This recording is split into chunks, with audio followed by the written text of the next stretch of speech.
easy.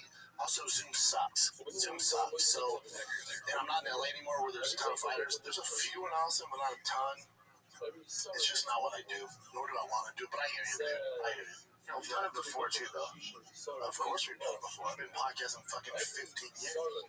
What are you talking about? Of course we've done it before. That's what he's saying. No, we did it before. With Food Truck Diaries, we've had say stuff. How do you consider trying to get fighters to FaceTime or Zoom? So we've done that before. Yeah, what I'm saying. You can say like, oh, do it again. Yeah, we've done it a bunch. We've had Luke Thomas on. We've Sugar. We've had a bunch of guys, but. And then also those guys, like, they're making their rounds too, so it's not like breaking news. I'd rather. I don't even know what's going on. Yeah, it's just like, dude, you cannot tell Brendan Chop how to do Brendan Chop. At the end of the day, oh, you're gonna tell a fish how to swim? You know what I mean? Granted, he's a fucking, I don't know, what's something that doesn't swim? A fox. He's a fox, and you're trying to teach a fox how to swim, but he thinks he's a fish. Yeah. Oh, you're gonna teach a fish how to swim? It's like, Brendan, you're a fox, I'm a fish, you know? He's like, you swim like a fox. You might be a fox, dude. I think it's funny to say that you swim like an animal that can't swim. Off the top of my head, I can't. Do you understand what I'm saying? I'm saying that he is a fox. Yeah, and he's so he can't swim. He thinks he's a fish. Yeah. And he's saying, like, you cannot fix what he's doing. There's no way. He thinks he's doing everything right. I know. What I'm saying is that it would be funny to tell him, like, you actually swim like a fox. Because he can't swim. Yeah. But I don't know if foxes can swim. That's what the point is, dude. That's what the point of what I'm saying. Do you think, can they swim? I don't know. Should I Google it? No, it's not worth it. But I'm just stating it's possible that they could swim. Because they say, like, I was trying desperately in my head to think of what's an animal that absolutely I'm positive cannot swim. Yeah. I can't, like, because I think bears can swim. Yeah. I was like, dogs can definitely swim. Right. And I was like, ducks. And I was like, well, they swim. So I'm sorry, I'm trying to kill my analogy, though. My analogy's great here. How did I kill it? I'm adding to it. You're lost in the analogy. Good. True. It was so good I got lost in it. Going inside it. But there's no telling Brendan Chop how to do Brendan Chop. Yes, sir. He's not doing anything correct. Everything's going downhill. Rapid. He's a fox that can't swim. But wants to, and thinks he's a fish. Yeah. Maybe you interview a fox. What's it like being a fox? And the fox says, I'm actually a fish. That's what it is. That's what I'm saying. Yeah, no, that's what Chop would do. And they would make fish noises and be like, and then you show him up here and you roll it up. And it's a fox. Like, what do you see in front of your face? He starts describing a fox. I don't know, but I better get underwater quick because I only have gills, can't breathe air. Yeah, how are you breathing right now? It's like, fuck you. I don't know what I would say. I gotta go back there, big old.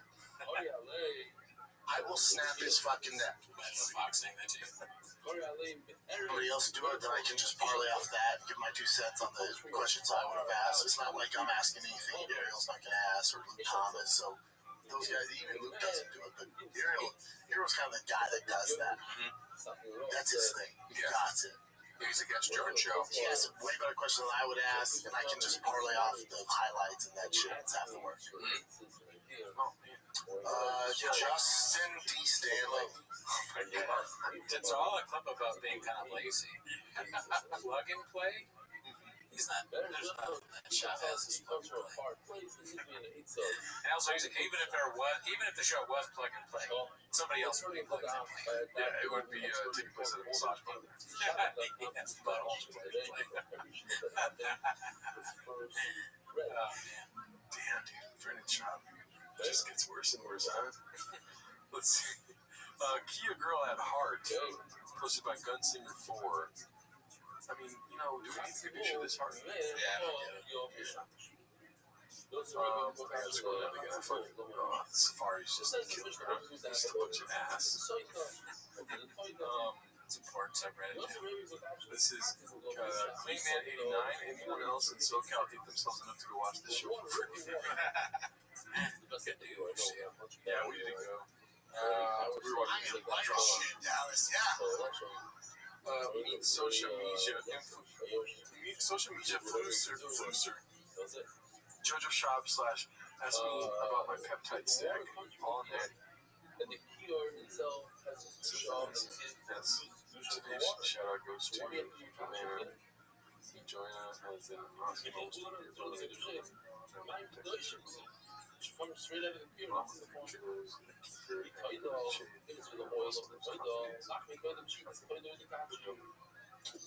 I know we probably said this before, and I don't mean to get their shirt here, but the two of them are so stupid that anything that they do, I don't care what they look like. They could look like the greatest human beings on earth. I don't want to do it because I'm worried it's going to kill me or do something bad because they're both dummies.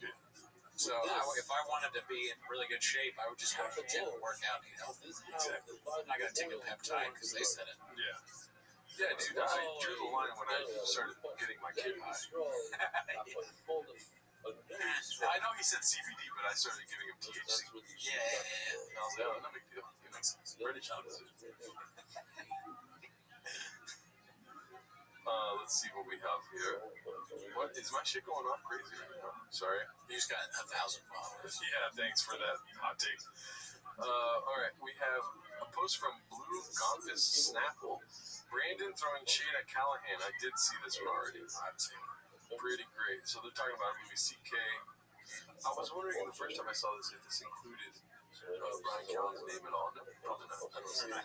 Let's see. Yeah, but Louis C.K. was like part of the madness. Where it's like, I don't condone what he did, but you can't lump him in with Harvey, Weinstein, because you're talking about rape and like horrible shit. He got lumped into all of that shit. Everybody did, which was terrible. Everybody did. Everybody.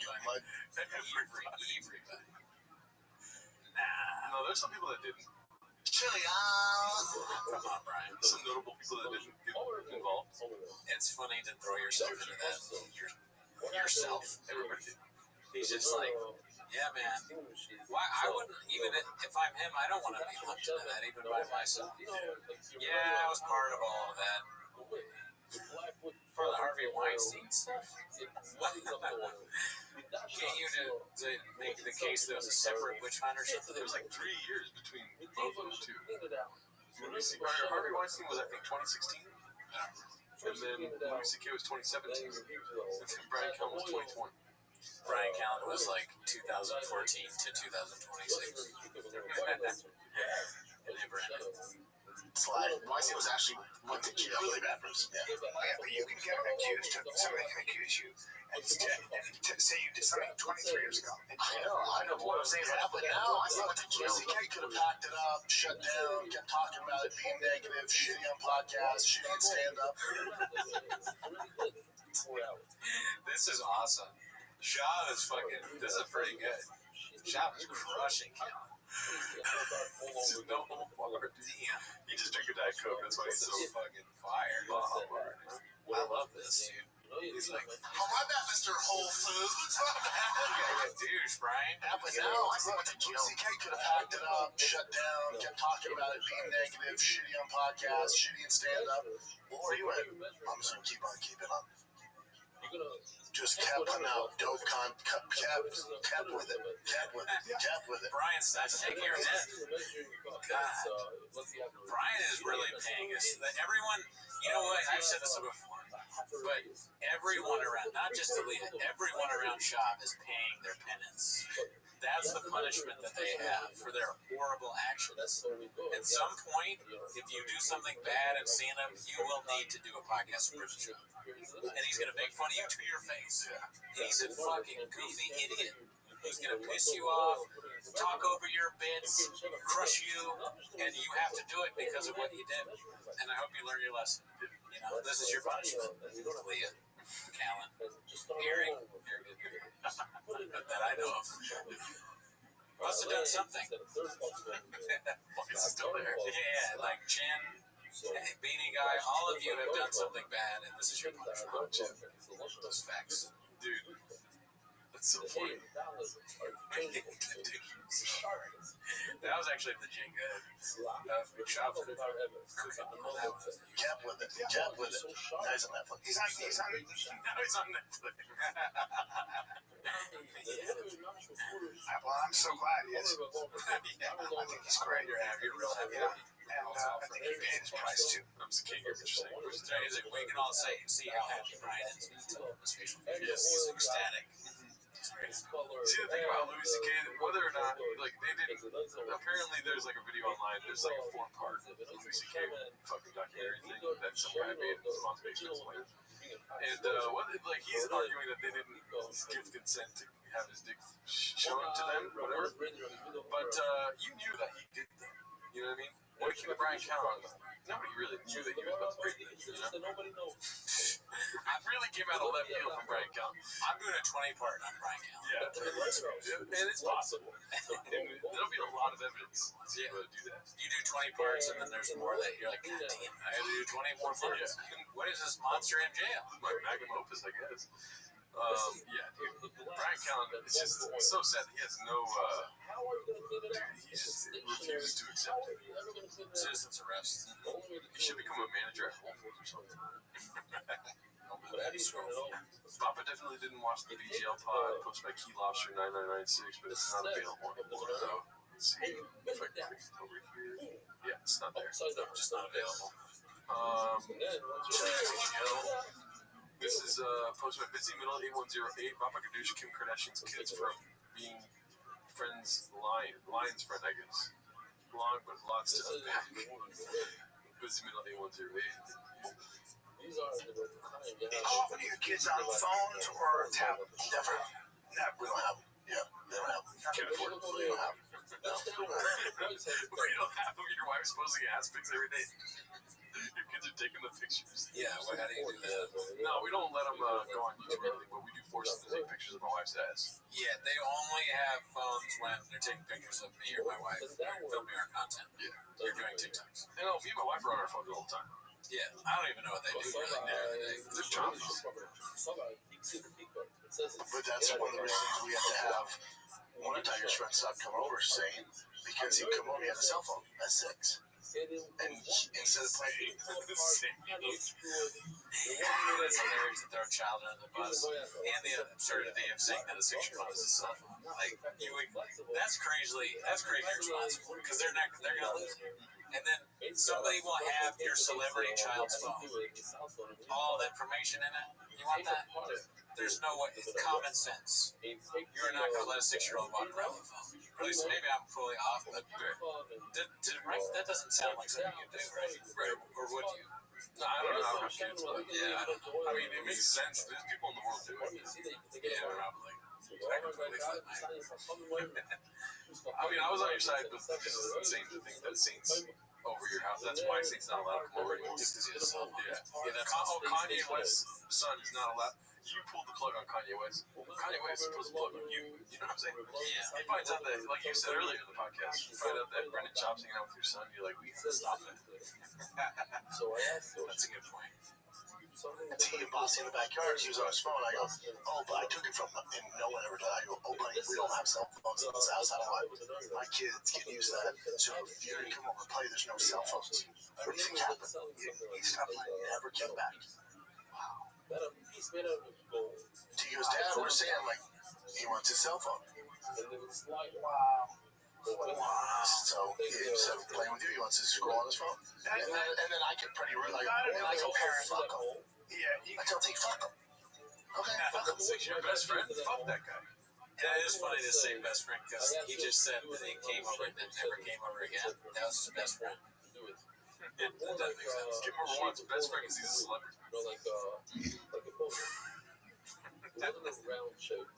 Wow.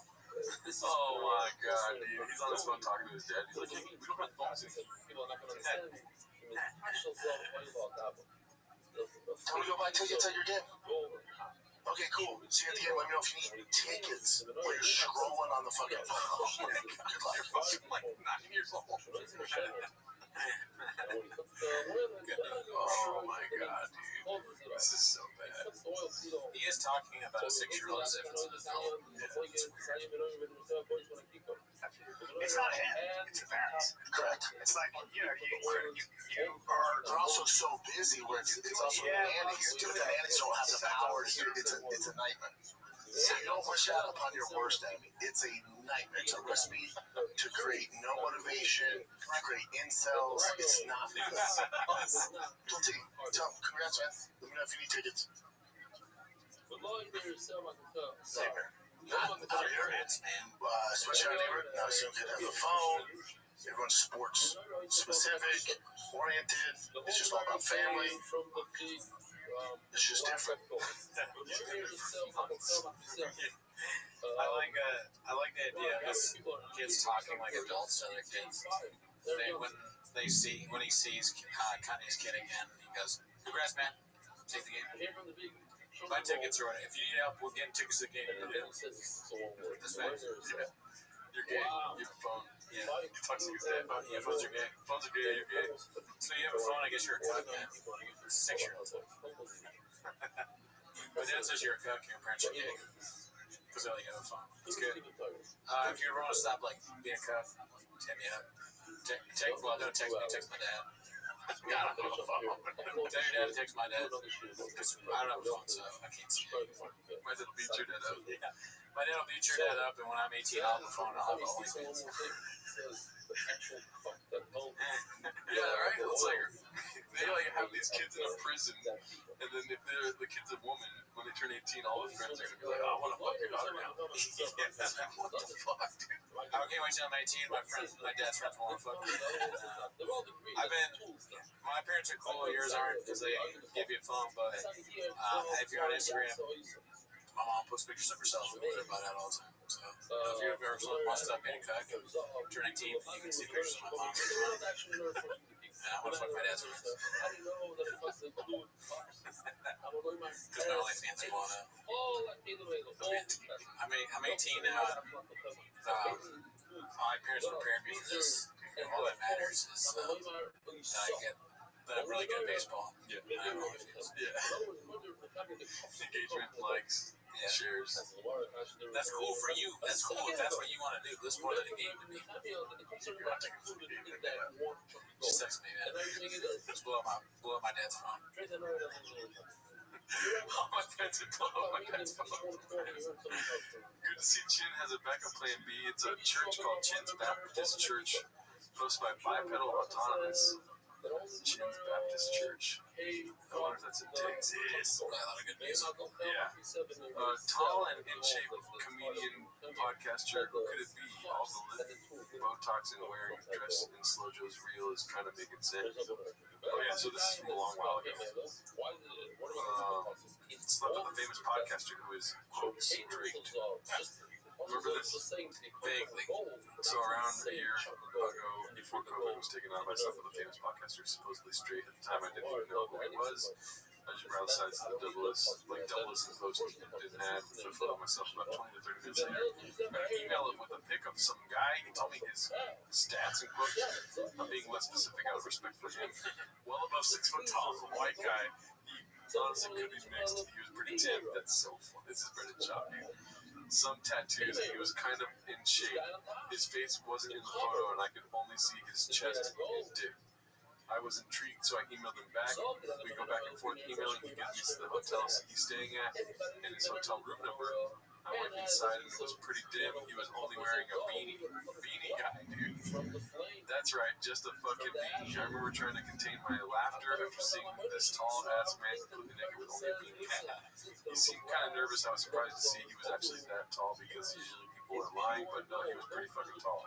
I sucked his dick and he fucked me. It was alright. I remember he kept saying shit like, "You like that?" and begged me. It was kind of weird, but whatever. Anyway, after he came, he kind of just lost interest and was like, "I gotta go." Dude, this is Brendan Schaub. I noticed the beanie he was wearing had fallen off, and I saw this weird birth defect on his ears.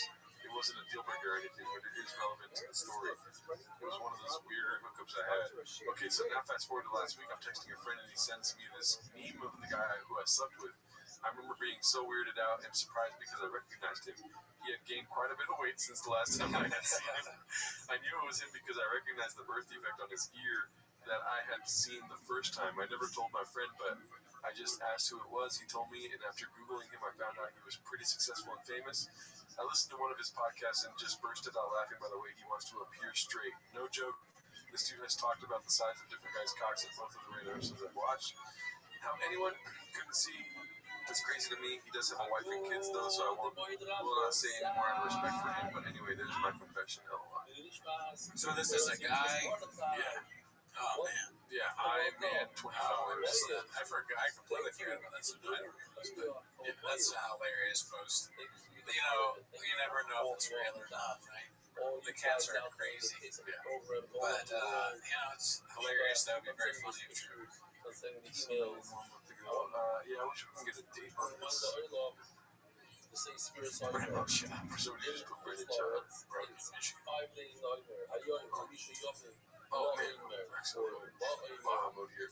I don't know what. Let's see. There was some stuff from him hosting the beer knuckle. Oh yeah, the beard. Yeah.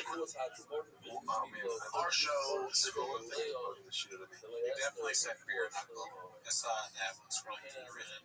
Yeah. So let's say not bad.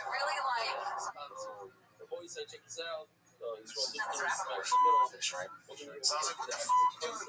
What's it might be there, Bob. Alright, here's one. He's got it. Bob fucking game red.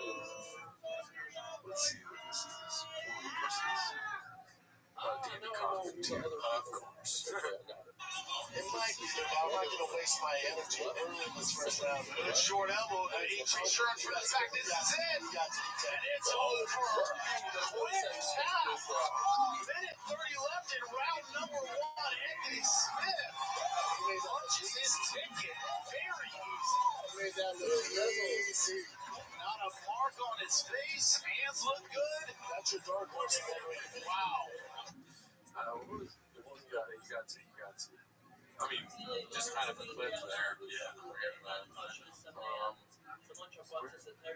So, where is this? Tyler, Is this the something? guitar 867. It's a question from a blind guy. That's a good title. Let me know this guy 2305. Dude, these cats are definitely getting. There's no way. There's like holding sand in your hand. It's gonna fall out. There's gonna be cats that come through. Tyler Alonso guitar 8617. Question for the It's show. so funny if you see like manly man. But easy. Oh, I see. Yeah, of course. I'm 32 years old now. I'm blind. Okay. Any tips? I'm a heavier guy and wondering if you have met any blind grapplers or have any ideas on what I should focus on. I'm not blind, but Blind. never been blind.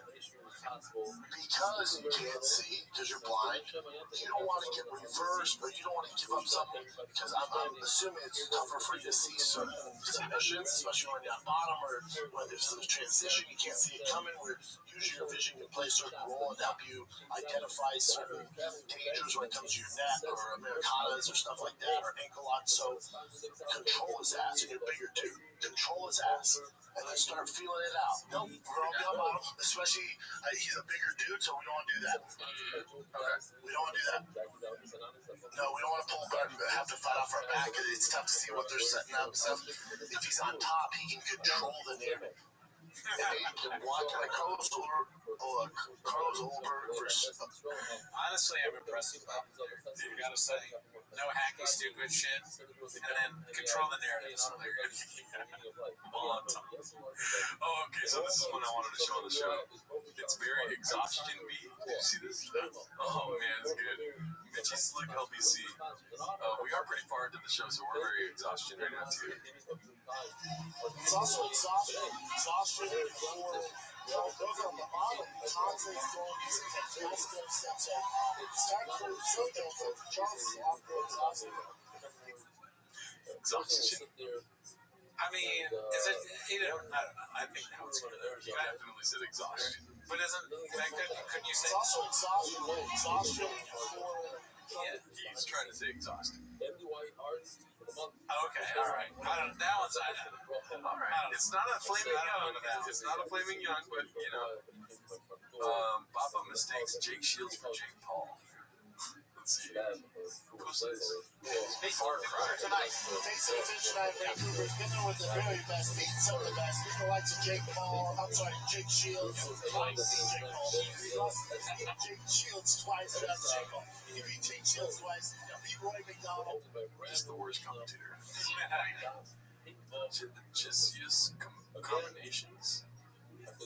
Posted by Lennon 9.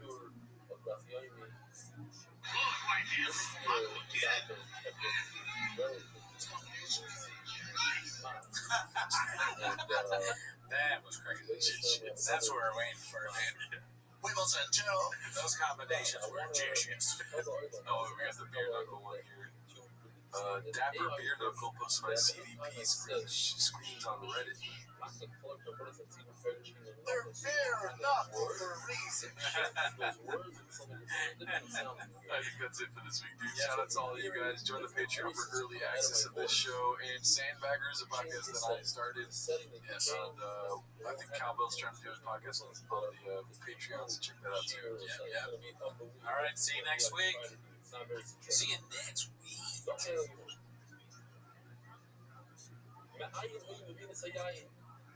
There's wine, libations. You can even bring a carpet of wine, just wine, but bring it together with shlamim, with the oil. Where do you get this wine?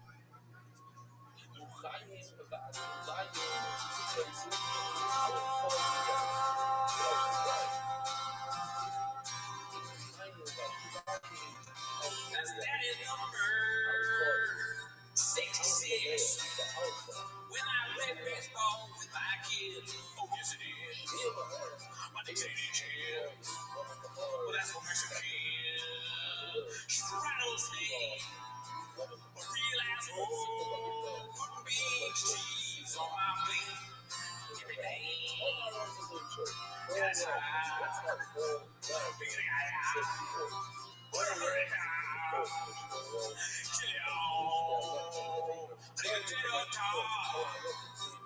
once a week, I need British on my TV. I need him to come in to the show.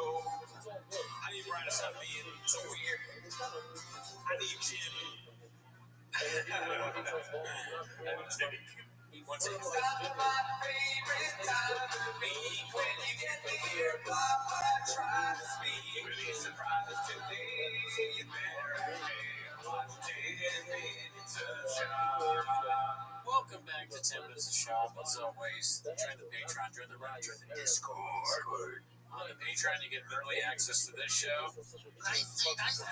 But that's not why you're here. You are here to watch 10 Minutes of Shop. Just start the timer. Let's check that. Alrighty. Welcome back, Cooney. How you been, dude? I've been pretty good. You know, I mean, I watched the Oscars, called it solid. That's pretty good. I thought it was Netflix. You say it's your Super Bowl, right? It is my Super Bowl. Yeah. You know, I'm balls deep in the Oscars, Danny. Yes, sir. You always say that. Always, man. I like movies, dude. Ever since I was a kid. Yeah. Yeah, same here, dude. Last I was more in reference to the show, how we do it, because last week it was a dark week. We thought we were going to be gone forever. We cried after we recorded. Yeah, but you made me feel better. You told me that you watched the entire show. Oh, You watched all TFK as you do every episode. And you said that we thought they were, you know, going to be doom and gloom, but they're right back to the classic TFK shit. Nothing's changed. Remember we saw it together, he started the episode with like, hit me with your best shot. Why don't you hit me with your best shot? It's like if these two idiots can make it, can be okay with what they've done to themselves in a barn and other people, yeah, then hey, two crazy kids from Seattle can keep doing a show about them for 10 minutes a week. Yeah, I still drive my kids to baseball and I still watch 10 minutes of shop here. Call me an American. Yes, that's what I am. We got that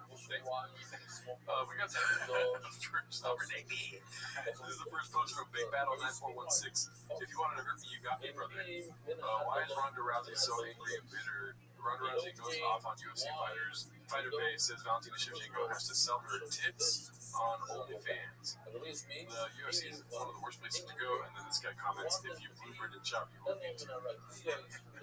Dice. Wait, what is his response? It's like she saw this reply. She went deep into her mind, like, what was I doing? What are we doing here? What is this reply to? Why? Oh, you'd be angry if you have guys. I mean, here's the question though, dude. Do you think she actually blew Brendan chop or not? I have no idea, but look, it's in the past too. You did do it. Oh, sorry. Do you think she blew Brendan chop with or without ditches in his asshole? Oh, like she fingered his butt. Well, I'm sure if it depends on her, I'm sure he asked for it. It's whether she would do it or not. Yeah. How you try and make it like not what it is instead of like kind of like figures of mine. If you're into that kind of stuff, he'd probably be like, "Yo, like, or yo, I've been going to the Hater Schultz. Oh, you don't know puppy. Yeah, I love you. I want to be with you forever." Like, you see how, like, UFC people have really good grip, and, like, you fucking maybe could, like, grip, like, she's like, what if, like, your dick? And he's like, no. Like,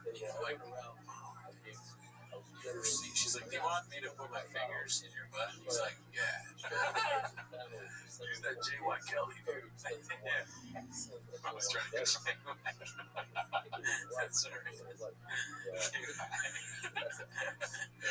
While you were talking, I knew you were going to take forever. I was like, how do I fuck this up? How do I fuck this up? Yeah. It's a good question. I don't think she blew. I just wouldn't be like, oh yeah, Ronda blew Brendan. Something tells me Brendan don't like that. If he's not, if he don't. I thought you were going to say, someone tells me Brendan blew her. That too. But yeah, I don't know, man. It is a weird thing to envision.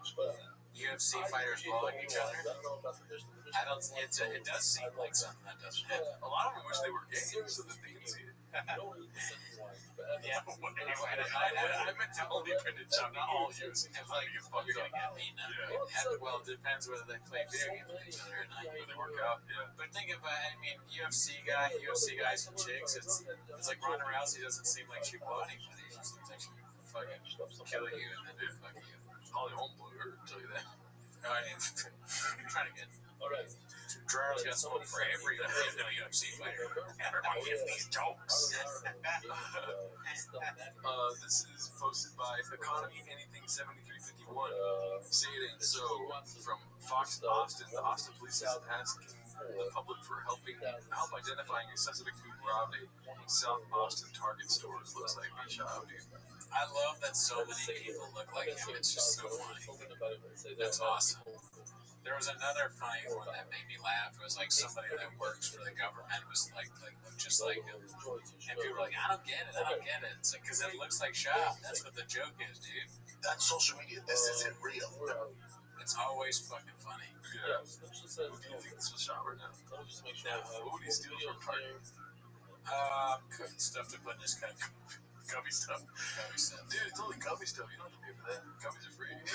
This is the free stuff at Target, right? What do you mean? Let's see what we got. That feeling of when you're finally forced to live within your means. Posted by No30305. I love that. That's true though. Every time I go get a fucking breakfast burrito at Lucky Boys, Happy as hell. I should make this myself. I see. Doing the number, crunching the numbers while you're crunching the burrito. Dude, perfect figuratively. Exactly. How much could I have saved making this at home? Does that make sense? Make it different. You're right. You understand Brian Shaw's faces better than you always have. I don't think that's a flex. That's a bad thing. Oh shit, what happens next? Part 22 from Icarus Lives. I know, we've been waiting for this. Let's see what this is about.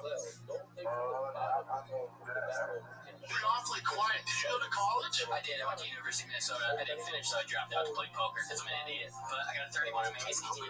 Really? But like I was just smoking a bunch of weed and not going to class, and I dropped out. Real hot chip on ACT score. People want a hot chip. I think it's a Okay, yeah, hey, if it's a setup, but it's kind of funny to say anyone want a hot chip after someone said that. So what you're saying is that he didn't say because it's not funny. No, not on purpose. You know, just to completely ignore what's being said. Let's see.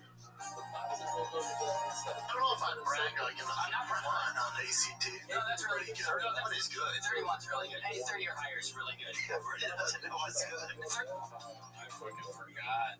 Yeah, that's of course, because he doesn't know what the good score is yet. 30. He got a 32.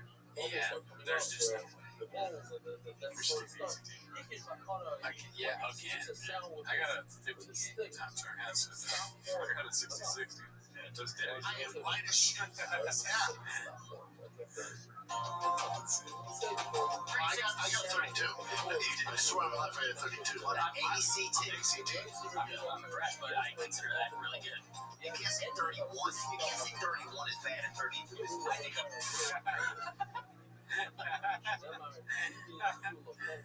Yeah, use logic on it. Dude, I got molested by a kid. I got molested. No, I'm telling you, I was a visual at University of Colorado. He was like, It can't be. He was a jiu-jitsu coach.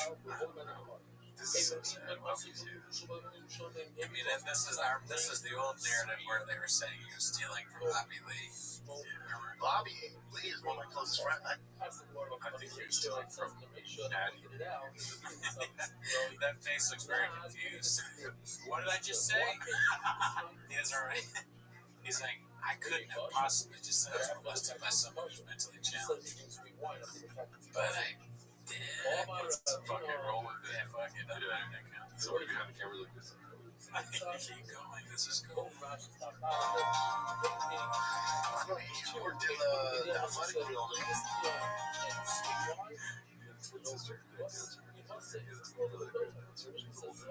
Wow. That's a tough one. I got beat. I think I'm going to go B too. It's like a shop. He does make fun of women. Yeah. But I think he's going to. He probably thinks two brothers that are mentally handicapped is somehow funnier than a sister. I have a twin brother who also had Down syndrome, and he was older, and they were going to let him go, or go somewhere else or something. It's not touching me. His brain doesn't work. Yeah. But I was like, oh yeah, he's so nice, he knows to run my ass. So crazy. Yeah, when you're lying and saying crazy shit, there's no way to make it make sense for your shop. Yeah. They can't sell it. Things were starting to go downhill. He told Mexican before the house, he's like, I'm saving it today.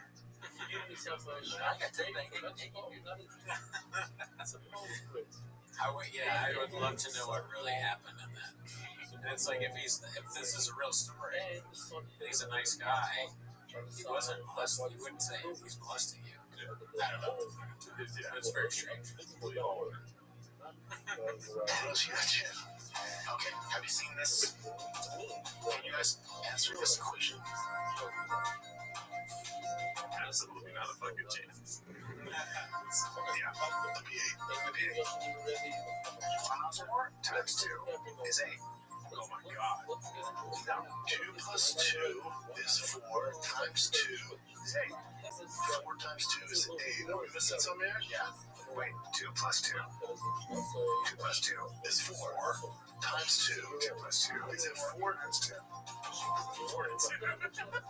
42. No, that'd be 4 times 4, 16.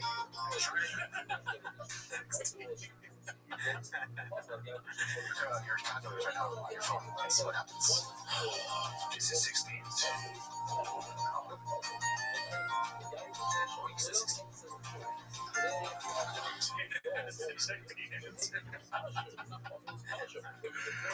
my god, this is nuts. So this is something that's 4 times 2, isn't it? Most people would agree with you, but 6. Even if Jesus was a physical person in the past, you don't think that he could return as artificial intelligence? Oh my god. Play when he goes, that was great. Most people would agree with you, but 6. Order of operations, though. Yes. Yeah. Wow. All right, let's see what we got after that. Gotta love what happens next. Dude, keep coming in, Chris. That sounds like a show that watches us. T-Mo's. Yeah. 10 minutes of T-Mo's. Savvy412 posted this unique starring as the Baba guy, starring Brandon Schwab, and the most blockbuster movie of all time. Actually, I've heard it both ways. 3.5 out of 5 tries. His face does really work with this trailer. I mean, with the trailer, with this poster. It fits perfectly. Yeah. Spicy. It's more like him carrying than Jim carrying. See here, that was not a compliment. This one's posted by Clint Moore of Chips Me Racer. Eraser. Yeah, me racer. Now? Me racer. Wow. Dude, I sent you this right when I saw it. Yeah, that's a good one. The way he says Bubba is so feminine. It's great. Here, it's almost.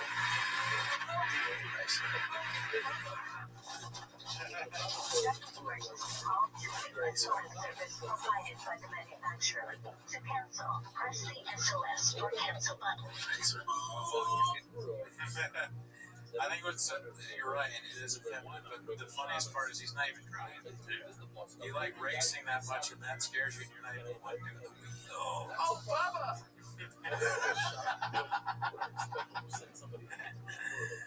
What are you doing, dude? Oh, just a narrative. Oh, fuck. Oh, Bubba! He's torturing himself. He doesn't even like racing. There's levels to this shit, dude. That's what I'm trying to say. Yeah. Oh, shit. Oh, fuck. Oh, Bubba. Oh, Bubba. Okay, yeah, that makes sense. That's crazy. That's a wild word, dude. Whoa, you get a different operating system after that, dude. You take time off the podcast, you watch that video at least 3 times a day for 2 weeks. That's your fucking penance, you know what I mean? Yeah. You see a couple roseberries on top of that, you convert to Catholicism, and you figure out how to never do that again. If you can do it there, you can do it anywhere. So you could have done it in the shop, like if something scares you when you're modding or whatever. Oh, Bubba! Oh, Bubba! Around all the truck guys? Yeah. That's not good. A spider sees that, they run away. They don't even care to bite. Spider looks empty. This is from Dazzling Rabbit 633. Real quick, do you want Brandon to proverbially lose it all, or you're starting to feel bad for him? The internet's useless. What a crazy title.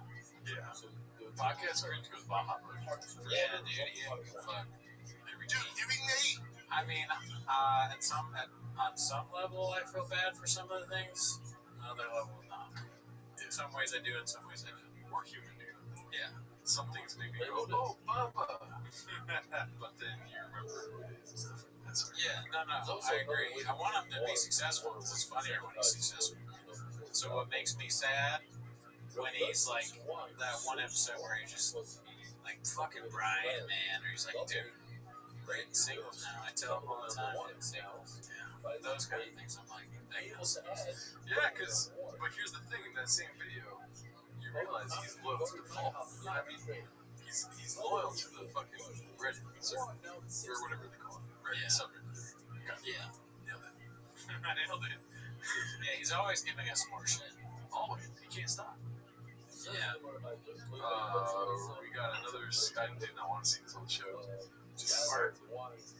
I wish, but I know what this is. I saw it the first thing when I opened Instagram this morning. This shows up on my Instagram.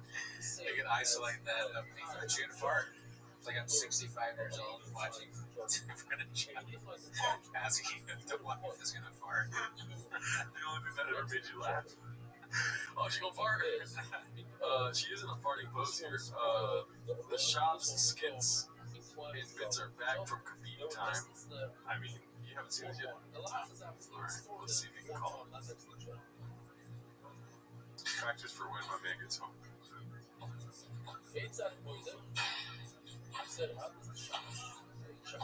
gonna grab his nuts. Good job. Took me a second. I don't like this. This is strange. I wouldn't like that if that happened to me. Or my wife was doing this. Or the dog, yeah, that's right. The dog's like, can you feed me? I haven't been walked in 7 days. The dog is like, why you suck your mom like that? The dog's like, I pee on the floor. No one walks me. Yeah.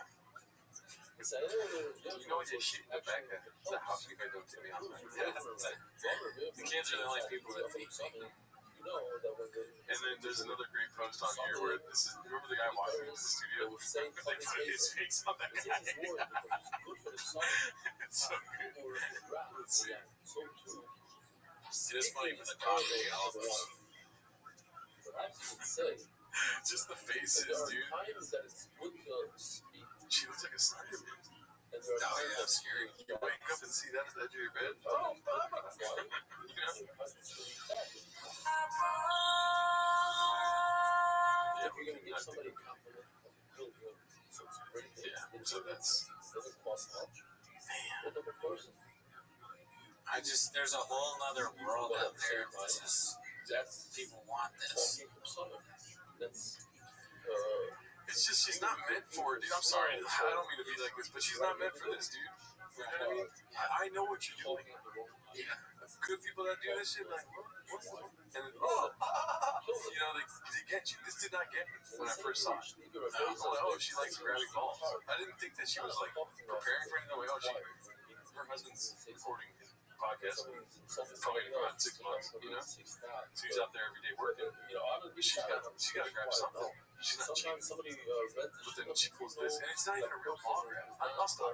No, you're right. It's kind of like it becomes animation. Whoa! He's jumping up like a cartoon. Yeah. It's just they're not good at doing things. Why do the relationship couple stuff if you're not gonna fucking do it good? They're not good. And then so then they think somebody's gonna watch this on their phone and go, oh, fuck yeah, dude, check it out. Oh, your friend sends you this, but it's not sent in a way that's like, check out this thing on the Reddit. It's ridiculous. It's sent like, dude, they're actually fucking. You know when they go, the rights get funny, the lefts get. The shops are getting creative. They're getting good. People are hating, but this relationship, TikToks where it's kind of like OnlyFans, but it's not OnlyFans. Yeah. Do me a favor. Fancy me a fisticuffs. All right, real quick. You scroll, right? You're going, you're just looking at stuff, algorithms in your favor. Yeah. This shows them. They're giving them a chance, right? Right. You're like, ha! Great. Right? You like it. You're trying to, you're like, dude, this needs to be seen. Yeah. You like it, share it. You're like, well, I'll save it. I'm gonna save it. I'm gonna let me do my own version. And you're like, you know what? Let me leave a comment. Just laugh and cry. Yes. You open the comment section, and they're turned off. Wow, that's it. And you see people being like, Jenks, can't wait to get this. That's what I swear to God, this is my experience today. One of the first comments is like, wait till Jenks see this. Oh, that's brutal for them. Yeah. They can't, even if it was good, it would probably be that. Even the guy that like I just like he can't even comment because you're limiting those comments. Yeah, you should let people comment. Dude, just let it happen, dude. I know this is from our show, right? The first thing is like, damn, she didn't even got a face card. Damn, face card slays. They limit comments on these. It's like you're shooting yourself in the. What is it? You're shooting yourself in the feet. Yeah. You know. You're not gonna. You want as many comments as you can get. Yeah. Bad press is good press. PF Chase is helping, but her ego can take it. It's funny that her ego can't take it because the beginning of the clip is her like in really tight clothes smacking your butt. Right. I mean, you're gonna get comments on that. Yeah. And can we get a fart bit real quick? Whoever's making those, whatever fucking weird bot factory those fart bits are coming from. Bots. Flaming Young, posted by Beetlejuice CX. I haven't seen this yet. So we were promised one thing. We were promised a flaming young, and we.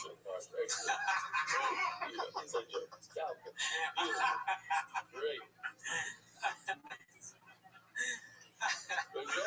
Wow. Some humor here. Some humor.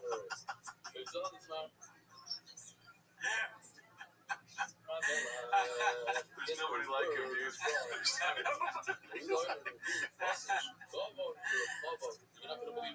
How would you like your flaming young? How would you like your flaming young? Promised a flaming young. Sir, okay, so we have the man, you ordered the Chilean sea bass, and sir, here's your flaming young. Since last night. Oh, man. Because we were promised one thing. We were promised a flaming young, and we got spaghetti. No one asked. I'm in the mood for flaming young. I think he's probably talking about a fight that was bad. I think he's talking about the White House card. White House card? Okay, spaghetti. Shub said you guys are spaghetti. Just so you know. UFC fighters. Should be. They thought it was going to be flaming young. Talk about spaghetti gang beef. Prime rap. Prime rap, dude. Flaming young. Hanger steak. In a way that we could all survive in the same area. It's not like Hit me with your flaming young. So this sheep for the Nobody was in the mood for fucking. Nobody asked for spaghetti and meatballs. She gave spaghetti and meatballs and goes, "What? What's wrong with it? Everyone likes spaghetti and meatballs." Yeah, I'll eat it. But I was told I was getting filet. Medium rare, baby. Saved it at the end. Wow. And so the prop is that, again, we talked about this on the last episode, the analogies, you gotta have those ready. You can't fuck those up.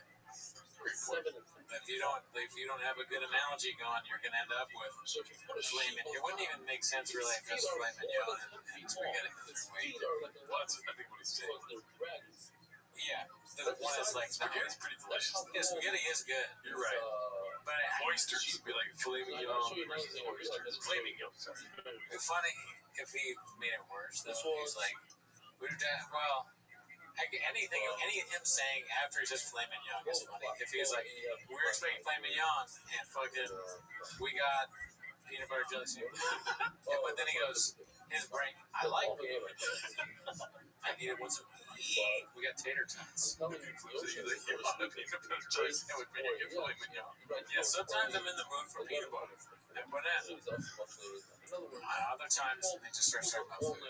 He forgets. Let's see here. Saturday. This is from Candy Kaufman too. Great. Flaming Young adds to the list. That was a good one. Papa forces Bobcat to play baseball with the Flues. CW abusive parenting. So I think this is another thing we should implement into the show. I've seen it a lot on the Reddit, and sorry for not adapting quicker.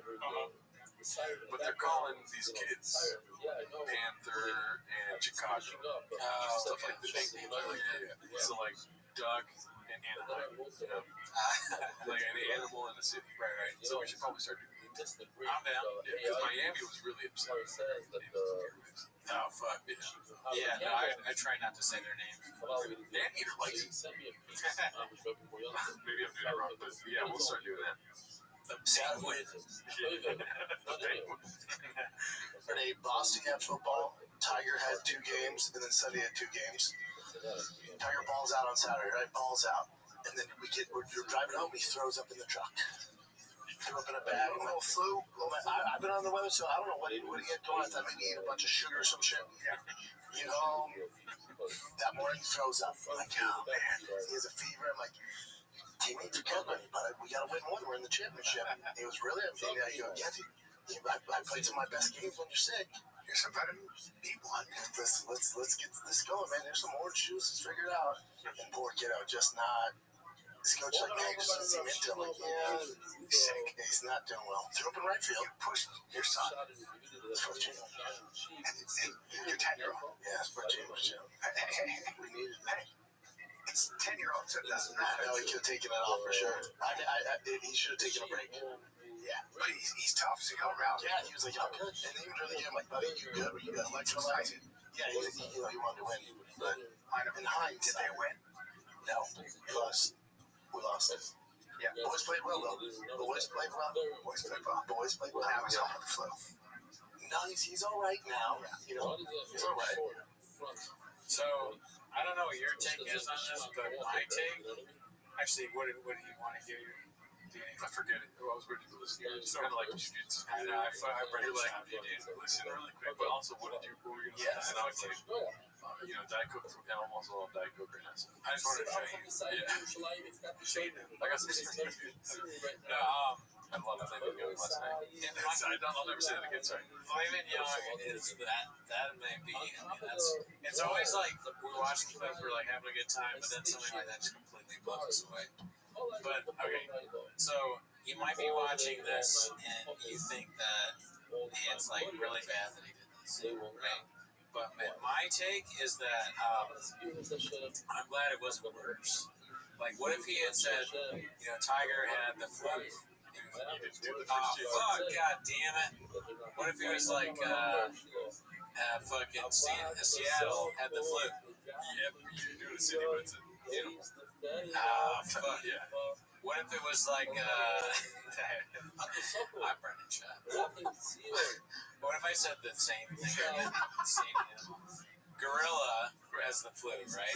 Gorilla's very sick. I'm worried about him. I want him to play, but I'm not going to make him play the game. But then I remember that I have, what's it called? That, Kratom. And Kratom is really good for the flu.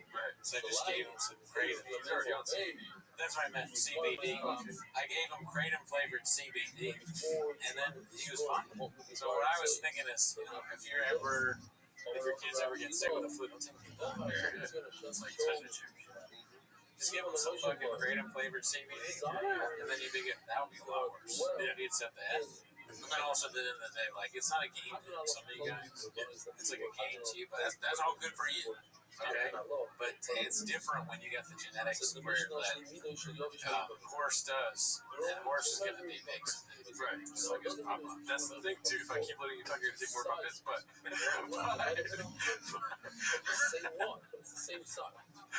like, you think B Shop's gonna get on the show and not be entertaining, dude? You know what I mean? You think he's gonna come on here and tell you that Mustang wanted to play, didn't want to, or you know what I mean? Like, Mustang's the one that was like, dude, get me out there. You know what I mean? He's not talking about how he's going like this, and he's ready for fucking the pitch, you know? He's ready to go. He wanted to win the championship. You know? Right, that's what Big Bird wanted. Yeah, I do. And when you got bird's blood in you, you don't quit. No. Mamba mentality. That's why they named him Mamba. Black Mamba. Yeah. Like a snake. Yeah. I agree. And he's also in the outfield. These kids are hitting like that, dude. The back kids are, but they can't run. So you got time, you can throw up and throw it in, catch it, get them out, you know? Yeah, I mean, you gotta let a fat kid hit on you? Oh, really? Just because you threw up? Don't kill me. Yeah, I threw up when I saw a fat kid. I said, do you have a gun? They were like, say less. I don't know what else to say. Losing our minds here, dude. We've got one from Outrageous Fear 7515 Bubba. I mean, this is outrageous. Yeah, it's gone wild.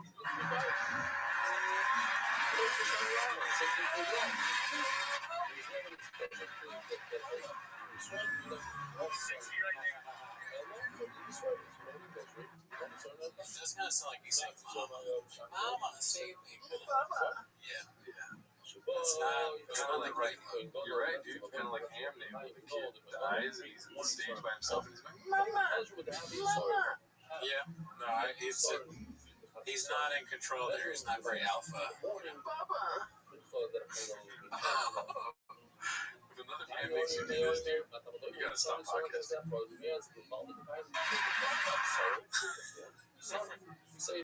Yeah, Louis Theroux's, if you saw this, like, and so you part of the manosphere. This, but you seem very scared there. I was scared. You were a little scared. I wasn't scared. I think you were. Gearhound's gone wild. Is it offensive? Do you ever think about how your children could be embarrassed by you? Not at all. You can ask them.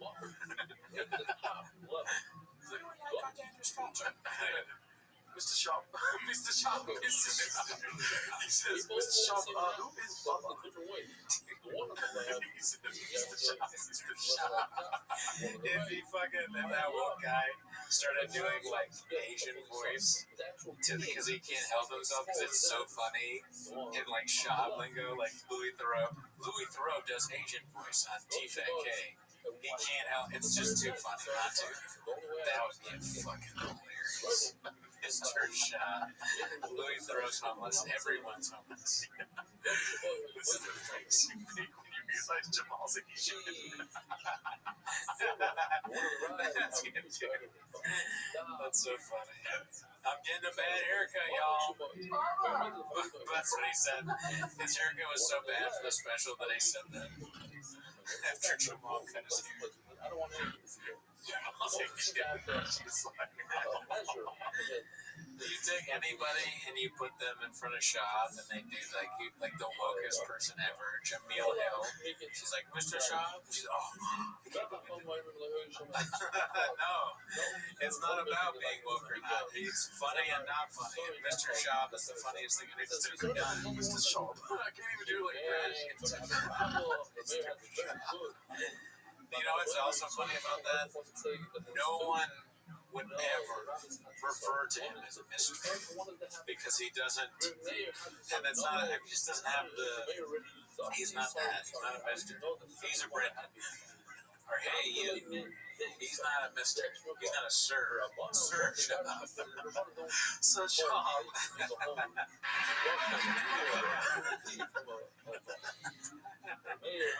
Mr. Shaw, trouble you. Send me back with questions. Oh, fuck. Louis Theroux's great, dude. You should come on the show. I wish. Yeah, that'd be great. We're all waiting. We all know what's going to happen. The fucking documentary on Chuck, you know? Yeah, he's got a doubt. And Louis Theroux needs to sit with the bag, dog. If he wants to interview us as like a satellite advance. Mr. Cooney, is it true you have violence in your DNA? There's a lot of comments about your face, ugly, you're ugly, small teeth. It's like we're saying it 3 times. Your body doesn't go crazy. Listen to pretty neat things about Jasmine saying you feel good about that. Do you want to apologize? Do you want to take this time now and apologize to Akash Singh or what's the intern's name? Sanaa. Wonderful person I met. You really feel negative towards her. So are you a different person on 10 minutes of shop than off? Yes. Mr. Cooney, is this you saying yes, you're going to fuck? I've noticed your co-host, Geraldo, gets uncomfortable when I ask you about Brendan Schaub. Does he want to do this? Are you forcing him? No, he's fine. You won't let him talk to me. He says he can't talk to me because you told him I can't talk to him. I don't know what you're talking about.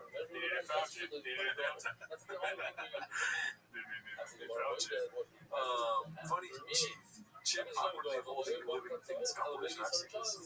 It's koala. Okay, What do I do with this baby? yeah.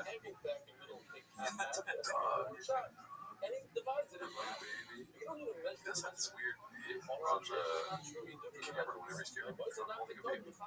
Yeah, I mean, it's not reminiscent of Shop himself, you know, the weird pose. It's kind of like I could be your dad in a weird way. Like he knows he's holding a baby and he's looking at a girl saying, you know, this could be me. He's always trying to fuck. Yeah, I could be your daddy. And then you start singing.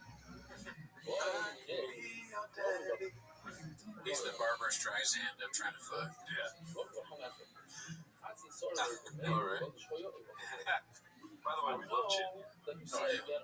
Hot Chip, no comment. This is the most famous one. That is a good one. And, dude, as former fat boys ourselves, you're a fat boy, right? We got him. You know, everyone likes him. He has a lot of, like, big guy energy here. I like it. If my mom ever wants to tear me down, dude, she has a home cooked photo of me with a fine lady, but I'm very fat. I mean, you're with the lady. True story, dude. Right. But you know what this is. Oh, yeah. Fat dude.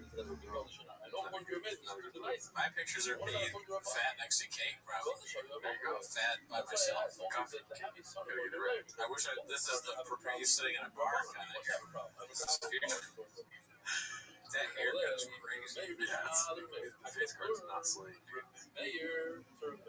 Or what is it? Except the hair declining. The face card's declining. The haircut is declining. Yeah. Oh, man. I'll do that one. PJXP posted this. I guess Chop passed on the Netflix deal. Damn. Well, luckily Chop's not there because he's a fucking Netflix werewolf, dude. Those ladies, they wouldn't even be working there that long. Yeah, Charles. Yeah. Those like two Charleston victims of me. Yeah. The Shop. Watching Warrior 2011 and realizing this was probably the peak of Cal's career, both his profile and the fact that he was quite literally playing Joe Rogan. Whoa. I don't even remember that. I don't either. I remember the movie vaguely, but that's sad that they like Cal to play Rogan. It's a dark time, dude. Very dark time for the women involved in his life, I'm sure. You know? You had to hear that. Yeah. Here we go. El Tigre stripped of outlier status by Dominicans, ordered to shape up within 6 years by Danny Kaufman. I guess the animal bit's not that big. Oh, the tigre instead of fucking dolphin. Let's see. His football team won the championship. He's like, oh, he got a little arrogant, right? When in the car, he's like, yeah, Dad, get MVP. I go, yeah. I said, what did you? He goes, you don't seem that excited. I go, that's whatever. I expect you guys to win. I said, what did you realize today? He goes, what do you mean? I go, did you see a single black kid on that field? He goes, no.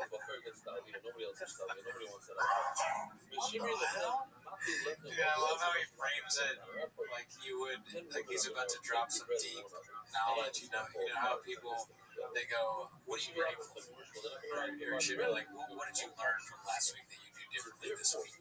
But then it's like, there were a lot of fucking Asians, dude. Or whatever the fuck, you know, like, I thought he was going to say, like, your teammates are really important, or some bullshit sports thing. The last thing I thought he was going to say, like, there would be black people there. Yeah. Like, it's a lesson to learn. I pray to God there's a Mr. Miyagi there. That's like, listen, your dad better protect him. Do not listen to what he tells you. Yeah, they can help him actually have, like, good, Like, he's like more invested than Chop is, hopefully. But he's like trying to keep it, like, he will say things. That makes sense. Ignore it. I will teach you the rules of baseball. lithium batteries. But maybe Also on trucks. Yeah, I bought all the time. Wash off. He's washing a truck. It takes 16 months to make YouTube show. Your dad will sell this tomorrow. I mean, what's he gonna say? Hopefully, it's not something racist, but it could be that he's like, there should be more black people here. Yeah, that was weird. He goes, what do you mean? I go, did you see a single black kid on that field? Then it doesn't even looks like Yeah, it's a very smart point. he's a philosopher, dude. Philosopher, yeah, but Bobby. He goes, no. I go, when you watch the NFL or watch college, how many black kids are on the field? He goes, mainly all of them. I go, exactly, dude. this isn't real, dude. This isn't real. So when we go to Florida, the first team we play is all black. Oh, when we go to Florida, dude's gotta be black, dudes. That's more of a realistic look. You know what I'm saying? That's sports. Yeah, that's sports, dude. Like if you're just balling on these fucking white kids with Calabasas, I don't give a fuck. He doesn't care about us. These kids are white and fat. Yeah, but I'm learning the fundamentals, right, Dad? No, you're not learning shit out here. Why are you doing this? Until you've defeated a black boy, you've overcome a black child in combat, you're nothing.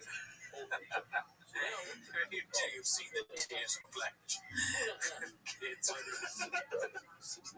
Rabbit's like on stage accepting an MVP award for being in the MLB, and they're like, give a speech, he's like, just want to thank my dad for telling me when there was no black kids out there. Just like all the stuff that his dad told us that helped along the way. They're like, let's wrap it up. They start playing the music. My dad told me the most important thing in life was to be black people. Hey man, that's fucked up. Why would you say that?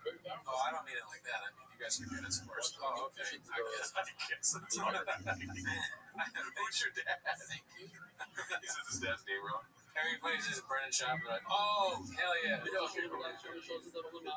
that make sense? It's just levels. This kid's been playing since he did already. He struggled. The whole team did. Like, it's literally the top 25 teams in the nation. So there's some Dominican kid. We'll pretend he's 10. They say he's 10. Right. And they. Oh, okay. We will pretend he's 10. But I heard Whooper something. He's filet mignon. Filet mignon.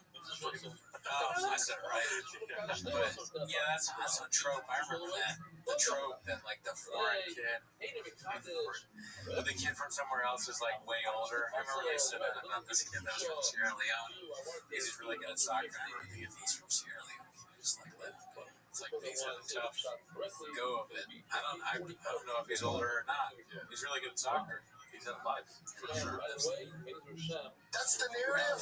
He spoke Spanish and he's pitching 67 miles an hour at 10. And he's like, I don't know, I play So it's like, Let's play baseball. yeah. So I told T, I'm like, buddy. I told T, I go, buddy, I don't need you to be the best. Like, ain't nobody get a scholarship to University of Texas after this at 10. I don't care. Now at 16, 17, you're struggling. All right, we're gonna have to figure it out. But at 10, I don't give a fuck, dude. I don't care. We'll see what's up in 6 years. Yeah, the thing is, nice. That black thing was great.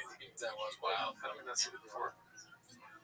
There we go. Yeah, at least he's alive. That's so good. Shout out to Hey Mark Wicks. No time off. I saw this one. Yeah, things are up. Like, dude, last week I was really panicking. I had a couple of panic attacks. I had a brown bag just going like that, And then the next day you see them dropping an episode, and it's like, dude, I thought I could tell what was going to happen next, dude. Not a chance. Only if Chris loses what happens next. You know what I mean? That's facts. So it's like you open up. Oh, I thought the Captain Crunch was gonna do bad. Just as good. And then Captain Crunch here.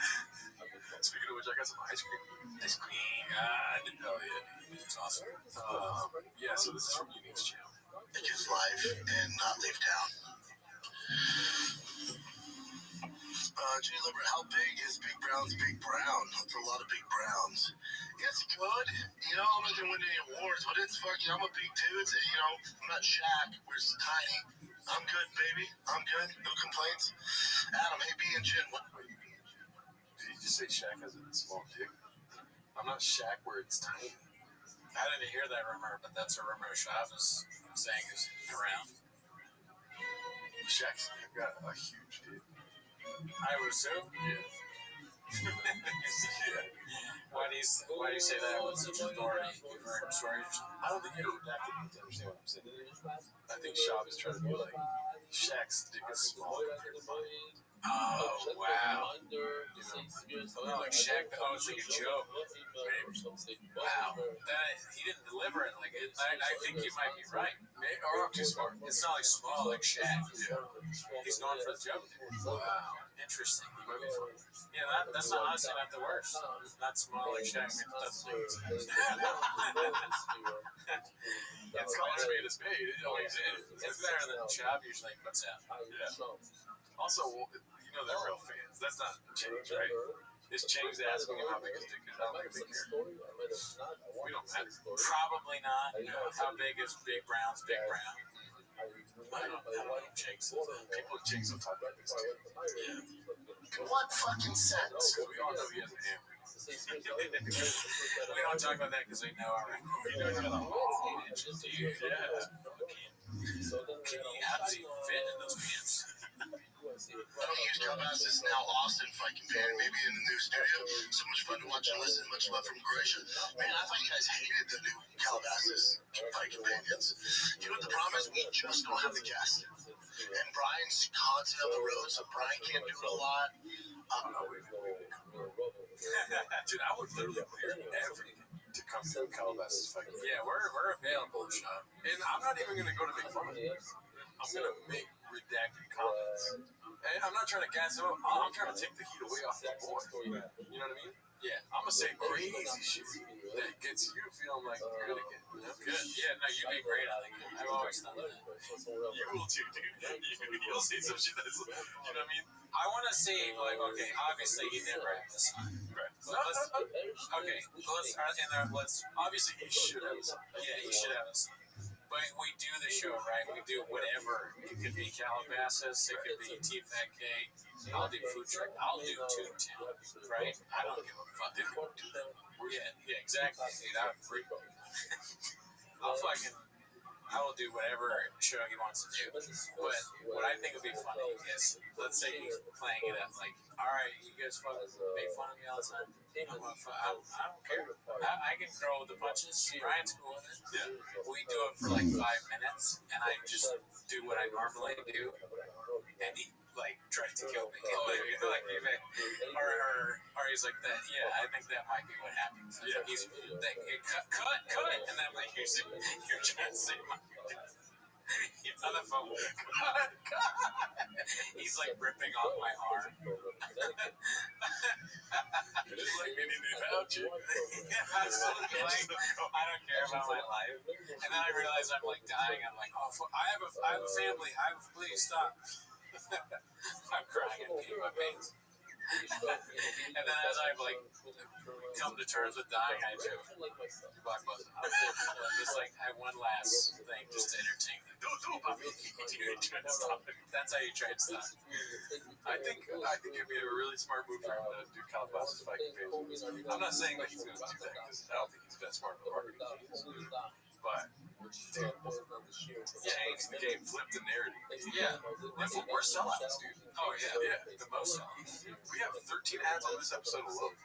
I mean, you guys don't even know. I will play the game, okay? I cannot guarantee that I will be completely, I mean, I'm going to say a few things. I'm going to do some shoppisms, but wouldn't you expect that? I'll be respectful. I'm not going to be an asshole. We're nice guys. That's the thing, dude. We are respectful cats. There's some cats out here illegally making bad jokes. Oh, yeah. You know what I mean? And doesn't come to mind because I laugh at all. But like, we're not gonna make your wife fart. You know what I mean? That's not something we're willing to do. We've not made any of those videos, really. Never. I made a video of you working on your truck, but it's actually the background of Bingo Pop, which I love. So there's no wrong. I'm optimistic about this chance and opportunity to save your career and to start ours. Because my career starts in the Calabasas fight company. Yeah, definitely. All right, he's not gonna let's see him. Probably not. I don't know how else I'd do it without him, you know? I'll move to Austin. I'll live in a storage compartment. I'll live in your cubby. Not your bug. Talia was up the street. Some other guys. I'm gonna have to fly people in. It comes a big fucking overhead. I don't know who I'd do it with in Austin. Again, my weekends are tough to give up. Did you consider taking a few months off and let Nick and Brian roll? Yeah, I'd be down for that. No problem. Roll? I think letting them do it, run the show. Yeah, I'd be down for that. I'll tell you what would happen if I go with them. I'll tell you what would happen. You get usually 3 shows a month. They come out late, and there'd be no sponsorship revenue if I leave the show. Things would get dicey, but I wish I could take some time off. CEO, dude. CEO lifestyle. You think it's so great, you got all the money and the power and stuff, and then you realize if you're the CEO, you gotta fucking be in the studio, on your phone while other people are talking, texting and stuff. Like a philosopher that I like a lot. You can't get mad without some patties. Definitely, dude. Rome was not built in a storage compartment.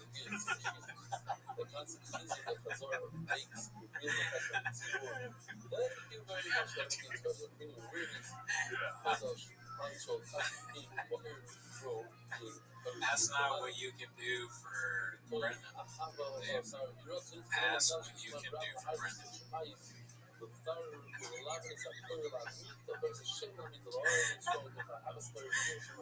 So, I like that. Those are words to live by. 100,000,000,000% times infinity times 2 times 2. You have to find the silver finding. How much is 2 times 2 plus 2, dude? 0 G's. 0 G's. Absolutely no fucking idea. 64. 66, Daddy. 66 on a good day, dude. That's Daddy's number. This is Walter Alternative 235. The only face I see when I hear your deep entertainment guy's voice. Does he sound like Stevie, kind of? I don't remember. I hate his voice, so I don't think he sounds like Stevie. One time I saw Stevie used to come to an open mic in Los Angeles at a library. He would, I think he just maybe was at the library, but he'd watch it and just watch us two stand up. I wish I had the balls to be like, what are you doing? What are you doing? What are we doing here? Why are you here? Nice guy. Never been. Yeah. All right, we're gonna end soon here. Maybe did it, but the bumpers is still bringing up these bangers, lyrics included. Shop records, proud. Okay, we'll end with this one. This is you saw this? This is the guy that is like pretending to be Brian, but isn't Brian there with him? Brian gets roasted, yeah. Posted, but not you. I was just wondering if you saw it. Oh yeah. I think I've seen it. I think I hate this guy too. Okay, good. Yeah, good. Spit take challenge. I then fill my mouth with water, and each team gets 10 seconds to make me laugh. More water! More water! Ladies and gentlemen, welcome to the live taping of Brian Callen's stand-up special! What's up, everybody?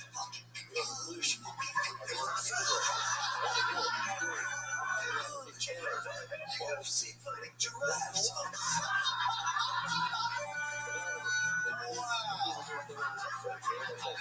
Brian, you're such a piece of shit. It's another one of those Kool-Aid situations I call them. I hope everybody drinks that. No, dude. Okay.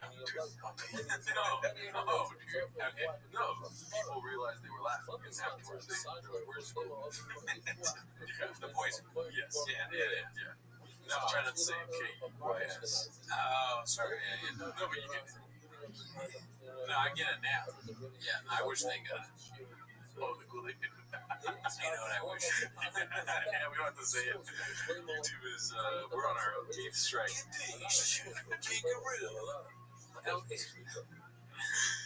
God. Yeah.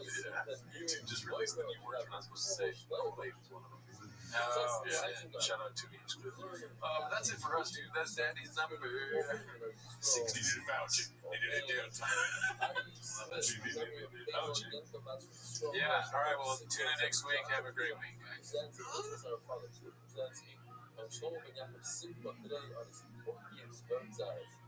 الشمس شراب الأصيل والعار من Schleimer Jonathan, Ethan Mr. Brahma, Force, Lema, Mordecai, Ben, Esther, the Fusayela, They offered me this in Braille, but as blind people go, I'm pretty rubbish and I can't read any of that nonsense. So, Lee, will you please do me the honours and read what is on that card? I certainly will. For a whole month, I thought my neighbour was ignoring me, and he thought I was ignoring him, until he found out I was blind, and I found out he was deaf.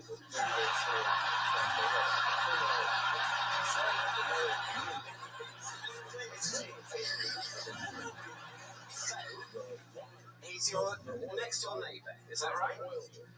If you read it again. He's my neighbour, Dave. There's 3 flats. I live in the middle, and he lives on the bottom. And who lives upstairs? A policeman. And he can't speak.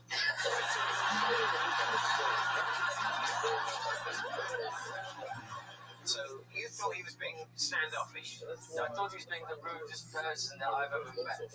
I was there, for example, on the day that he moved in, and I said hello to him, and he completely ignored me. Maybe he didn't. Maybe he went.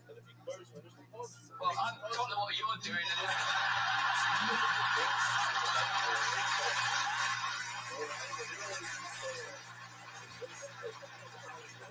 You have perfectly highlighted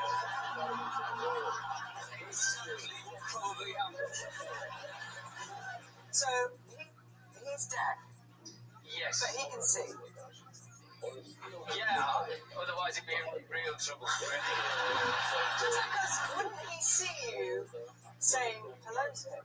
Over the course of a month, there were separate incidents where we each thought the other was being rude. So, the first time that he was moving in, he was carrying boxes into the house, and I was halfway up the stairs. I shouted hello to him, and he never said anything back to me, and I thought, that's a bit rude. You knew he was there just through hearing. You heard the sound, and you knew, oh, that'll be the new bloke arriving. Contrary to popular belief, deaf people do make a noise.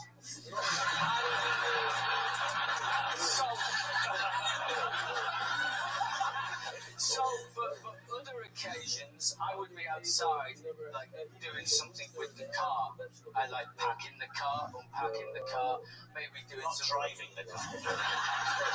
No, my wife has to do that for entirely legal reasons, probably. I reckon I could probably do the motorways if they had them things off the bowling alley down the side.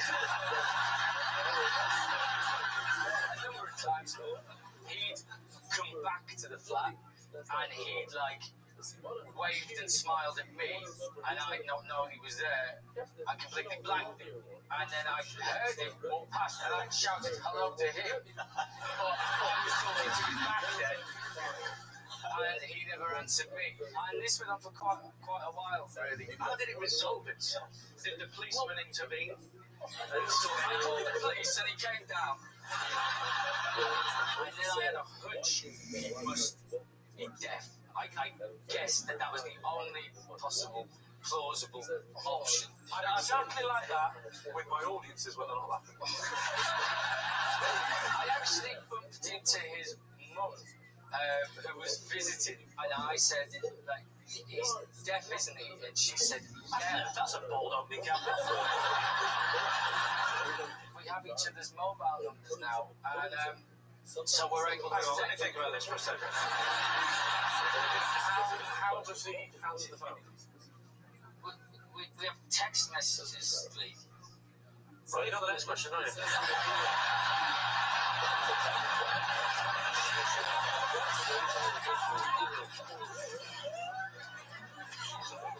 So,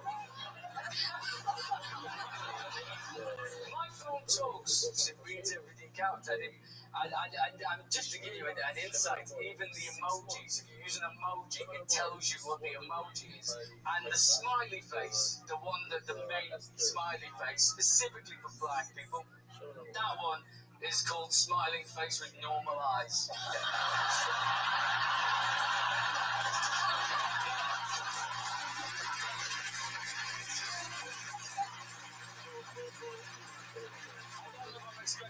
the smiling face and sunglasses, but it turns out as well, which took me by surprise, that he's Australian, which associated with the accent, don't you? But like, he's just Australian in his head.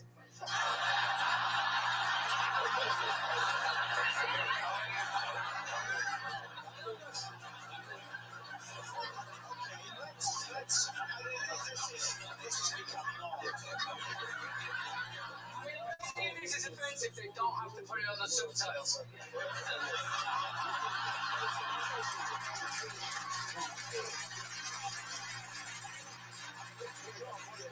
Well, I'm thinking, I don't know, I don't believe it. I don't believe it. Make that up. What do you think, Abby? There's lots about it that I don't think is true. See, I believe it. I believe it, but I Believe it, they don't. No, I'm not. I'm not going to overrule my team now. You're not the strength of character. I'm not sure enough about it to overrule. No, I mean, it is plausible. It is plausible. Okay, we're going to say true. Right, they're saying it's true. Chris, truth or lie? It is 100% true.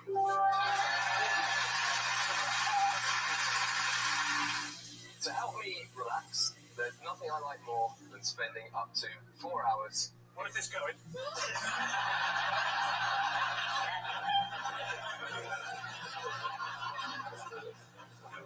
To help me relax, there's nothing I like more than spending up to 4 hours in what I like to call one of my special baths. That's my case. Please do. Okay, What is this special bath? special bath is when the lights are down low, Yeah? a candle is lit, Yeah? there's bubbles or salts either. I have been known sometimes to watch when I like to in the bath. Just in the bath? Yeah. Wow. Can you see us in the bath? No, he doesn't watch us in the bath. Yeah. I didn't know anyone knew we bathed together. So it's slightly annoying that I'm not watching this one in the bath now because I'm sort of used to sitting with you all in the tub. But you might in future watch this in the bath. At some point, So at the moment we're being watched by you. It's like a particularly dull installment of Back to the Future. Yeah, but for me, this is the most erotic conversation I've ever witnessed. Yeah, we got married today.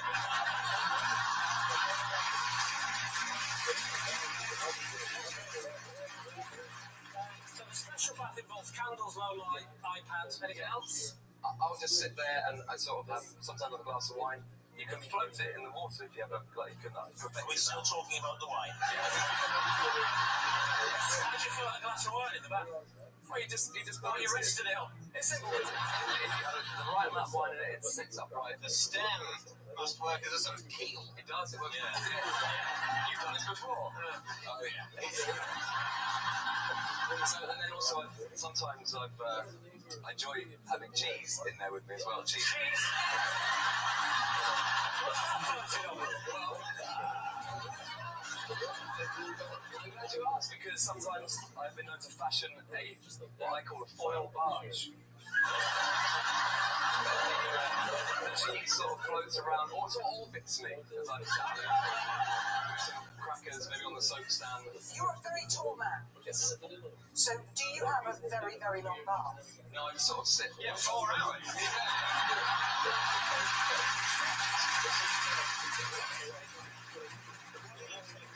4 hours is extreme, but I've been known to spend 2 hours. I don't know. I think 4 hours is too long. Yeah, I think, yeah. Too long. To lie. So, okay, so Greg, truth or lie? That is a true. I once dumped my boyfriend on a plane, then parachuted straight out of the door to avoid dealing with the aftermath. David C. Wow. So what was the plane? What was the context? It was with the army. I was doing a sort of army exercise because I was being taken on by the Royal Engineers as a sapper, a celebrity sapper, and I had to detonate a bomb and all sorts of things. One of the things was a parachute jump, and my boyfriend came with me, sweetly. Am I the only one who doesn't know what a sapper is? No. David has an awareness of the military. What does this mean? I have an awareness of the military. A sapper is a sort of soldier. Thank you. Did you plan on breaking up with your boyfriend? Well, this trip. it wasn't going well, and I thought I had been trying to work out the exact moment when it would be good. And he really wanted to come with me on the day, and to be honest, I wanted to go on my own because it's just going to be me and about 1,000 soldiers.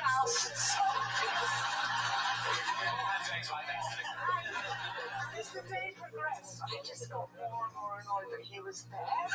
He never went up in the aeroplane, and he just said, "I don't think things are really going well. You seem a bit distant today." And I just said, "I don't think it's working in charge." I'm the man in charge of thinking, I hope she doesn't mean the parachute. Was he then going to follow you? Was your boyfriend John? No, he didn't have a parachute. So he Just out of instinct to follow you.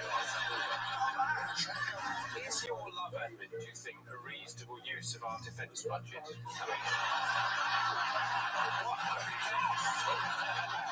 What was the altitude when you jumped? I don't know. We didn't say. Does 1,000 feet, 15 feet? 1,000 feet. I think that's lower. I would say 8 to 12 or something. 8 to 12 feet. I find that quite challenging. What do you think? Is she telling the truth? Did this happen? Well, I have one problem with this story, which is that if you're thinking you need to, end your relationship, that's potentially an embarrassing, awkward moment, something you might be inclined to put off. And one of the things, if I were you, I might be inclined to put it off until after is the occasion when I have to jump out of an aircraft. Because This is why there's never been a popular program called Challenge, David. Yeah, but It's a brief challenge. You very calmly and explain why you couldn't possibly do that. But assuming, hypothetically, that I have agreed to jump out of an aircraft, yes, I would not have that conversation just before I jumped out of the aircraft. I'd think, well, I might, look on the bright side, the fall might kill me, in which case I'd never have to have a conversation. She didn't say that she hadn't planned to. It was because he said you seem a bit distant. Yes. Well, not as distant as she seemed a second later as she fell towards the ground. Samson, what do you think, Dave? I can't buy it. I would have just broken up with him on the ground. I think it's almost certainly true. Almost certainly true, yeah. So what are you going to say, David? I think it might be true. Alec, jumping out of a plane and breaking up, was it true or was it a lie? It was a lie. When I worked in a school, I locked another teacher in a cupboard to teach him a lesson. What did you teach? Humanities. Humanities? I thought you were going to say humans then. Humanities. What age were the kids? I'm checking out your teaching credentials before we get to the other bit of this. Yeah, all good secondary school kids. Secondary school? Where in the country was this? In West Midlands. West Midlands, right, okay. You're a teacher, aren't you? Does all that stack up? I'm not anymore. You used to be a teacher, didn't you? I'm a well-known comedian. You were a celebrity teacher, that's why you were here. Thinking about teaching people in Yorkshire, is that right? Why did you do your teaching degree? Never mind that, where'd you get your comedy gigs?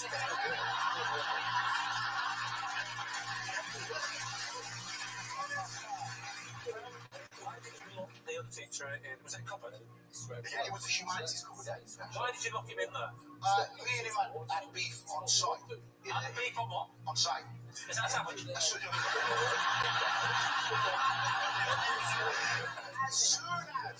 As soon as we locked eyes, I knew there was going to be an issue because he thought he was the most popular teacher amongst the kids. So I turned up at school, and within a week, I was the most popular teacher in school.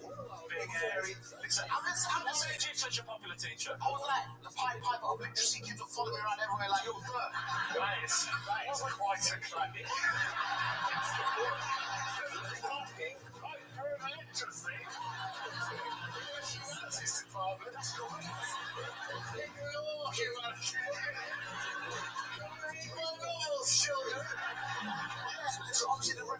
around school, like, yeah, sir, told me how to use full stops and like, he's a sick guy. Never been upset by anybody up to the age of 21. He told me how to use full stops, he was a sick guy. How long did you lock him in a cupboard for? Actually, it is part of the story that you need to know fundamentally. The reason why I chose to lock him in a cupboard on that day is because I knew it would make him late for his lesson observation. Observation? Yes. So a lesson observation is essentially how teachers are judged on how good they are as teachers, yeah? It's not based on how you move these children on emotionally, spiritually, how you build them as human beings. It's a 15-minute window in which a waste man that can't teach themselves comes in and judges you. Does not right? So you locked him in so he'd get into trouble on his observation? Yeah, I did. Should I tell you why? Please do. He started spreading a rumour amongst the senior leadership team that I wasn't marking my students' books. Right. I wasn't, but that's not the point. You heard it.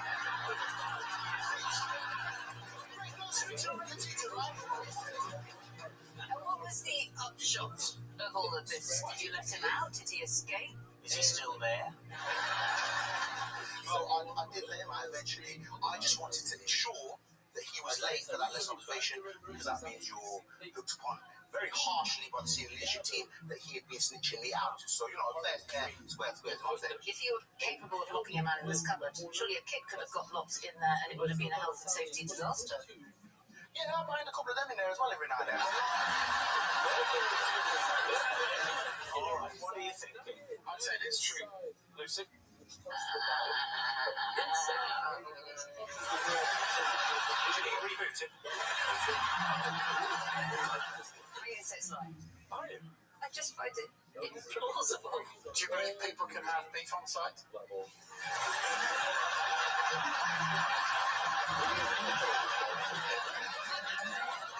Unpersuadable. I didn't feel so strongly about it.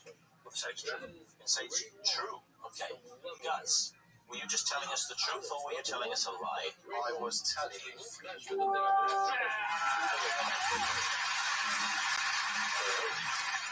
I once broke into a convent and stole food from some nuns. When did this happen? When I was hungry. Quite hungry. Which was when I was young and didn't have any money. How young? Not 18, 19. Was it just you? Or was there anyone else involved? A friend helped me. And what did you steal? I stole vegetables. Vegetables? Stole vegetables? That's in the 19th century. Oh, because there's nuns. Nuns grow things in gardens. Well, they do on TV, but in real life they go to Asda. Nuns grow vegetables. I can't imagine a nun not growing vegetables. You can say if you can name a nun who doesn't grow vegetables, then go ahead. Trevor Dunn.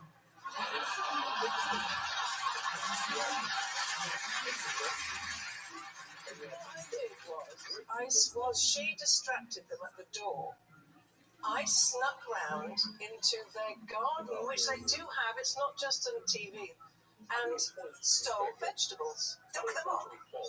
No, you don't dig up all vegetables, there are some hanging. Like what? Beans. How there as well? Don't worry, we'll get some milk while we're at it. So you lived near this No, we had to drive there. Why, if you were poor, did you have a car? She had a car. Right, so... How did you get 2 syllables out of poor?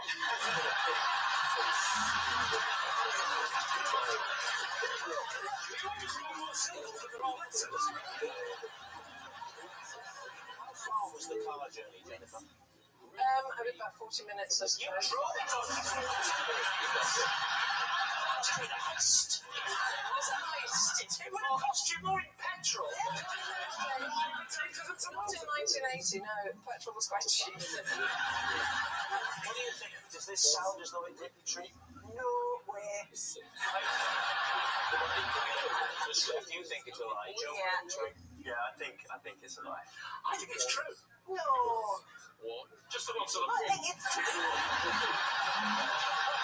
If there is split, I have to go with the majority, even though I feel it's true. Okay, this it's like Jennifer. Were you telling the truth or were you telling a lie? I was telling the truth.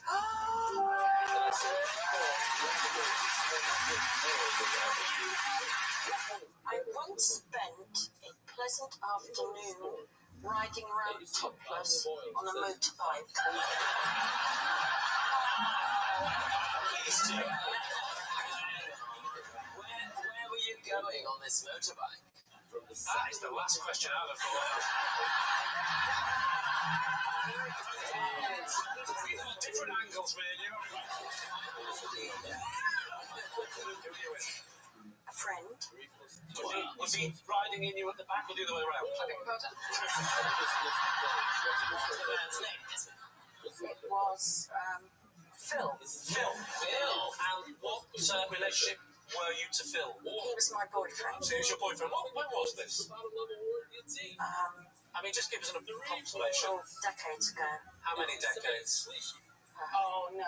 No what? Don't make it say that. All right, which century?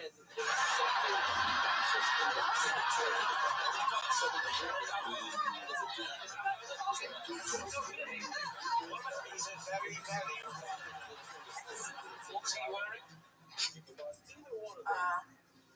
I don't remember. Or let me rephrase the question. Did he have anything out?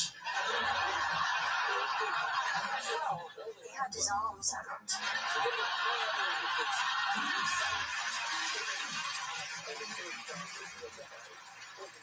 Can you first of all tell us why you decided to go to? Was it just because you were being devil may care?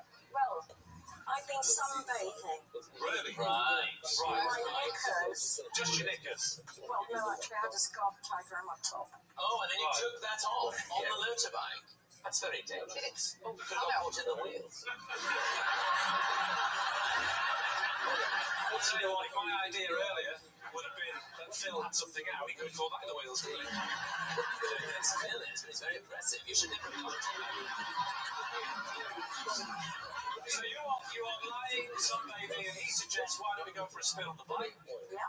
You jump on the back of the bike, and at this point you've got the improvised bra thing on. So when you start riding, it's on. At what point in the journey did you decide to get rid of the scarf? And where did you put it? Well, what happened is, because we were going so fast, the scarf fell around my waist. You were holding on to him, I guess. So you weren't in a position to put it back on. No. And how long did this last? About 45 minutes, an hour. Where was this in the world? Sorry. I know Surrey well. Whereabouts in Surrey? It's called Bug Hill. Right. Do you know Bug Hill? Yeah. Oh, I'll never forget, it's where I once saw a topless motorbike. So I suppose in a way that they're not totally exposed to the elements. How big are they? Well, I don't know. It's a pretty windy day, it's around that.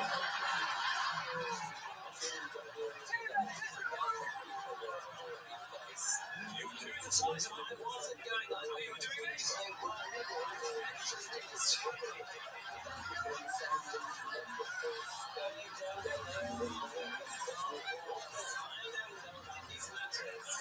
What do you think, Vicky? I think it's true. You think it's true I as think well? she's a wild child. I believe it felt like an episode of Heartbeat. I'm going to go with my team. If both my team members say it's What was our gut feeling? Okay, so you're saying that it's true. Okay. Esme, was it the truth or was it the lie? It was true.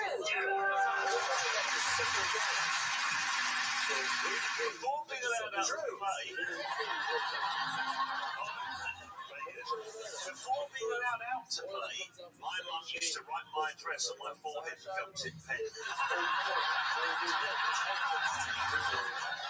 What age were you?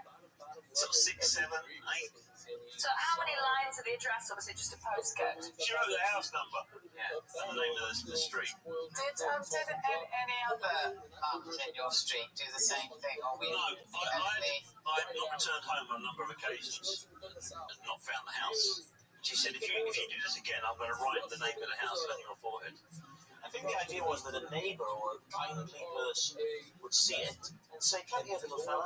Yeah. I'll take you home." What a foolproof scheme. Some kindly fellow with a big black hat and a slight. She had a cruel side to her. So how many times did you, as it were, disappeared? And for how long?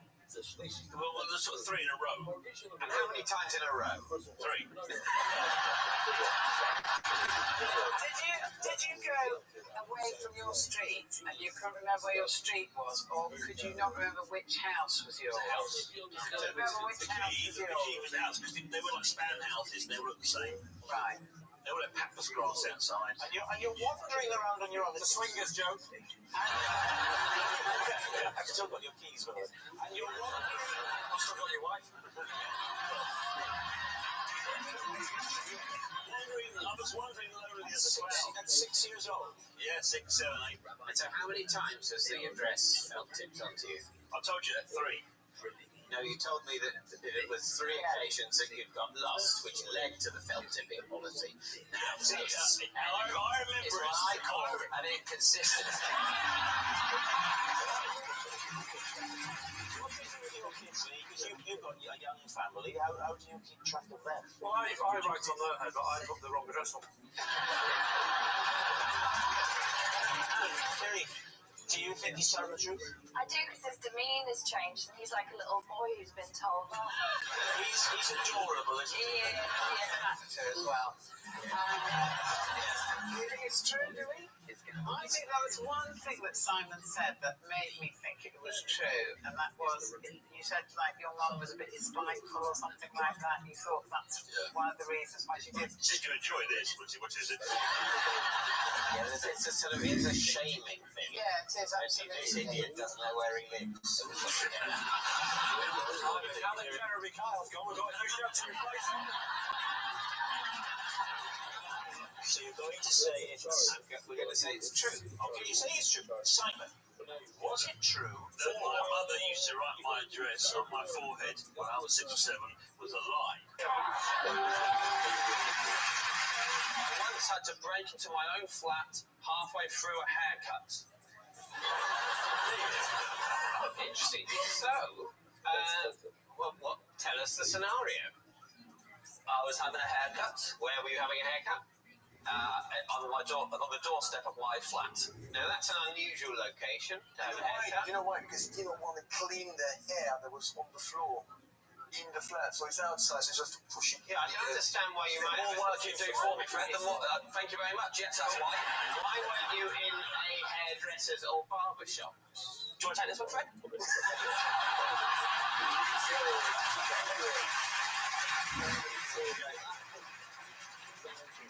Didn't have much money at the time, and my flatmate was pretty sure that she could cut my hair. She was pretty confident. Why outside? Because if you do it inside, you've got to sweep up all the hair. It's too messy before. If you did it outside, I wouldn't have to do Was it that. unplugged? Was it unplugged outside? Was it clippers, scissors? It was just scissors. It was an acoustic, as it were. Yeah. An acoustic haircut. Yeah, unplugged session. What was the haircut? Well, it was meant to be something close to this, but as it got interrupted halfway through, so it ended up that it was short at the front, short at the back, and kind of like that at the side, like long, like someone took a mullet and went like that. Yeah. She wasn't trained as a hairdresser, In no way, shape, or form. and you did not mind that she was going to cut your hair. It was an adventure. Were you high? Was I? High? No, it was on the bottom of the flat.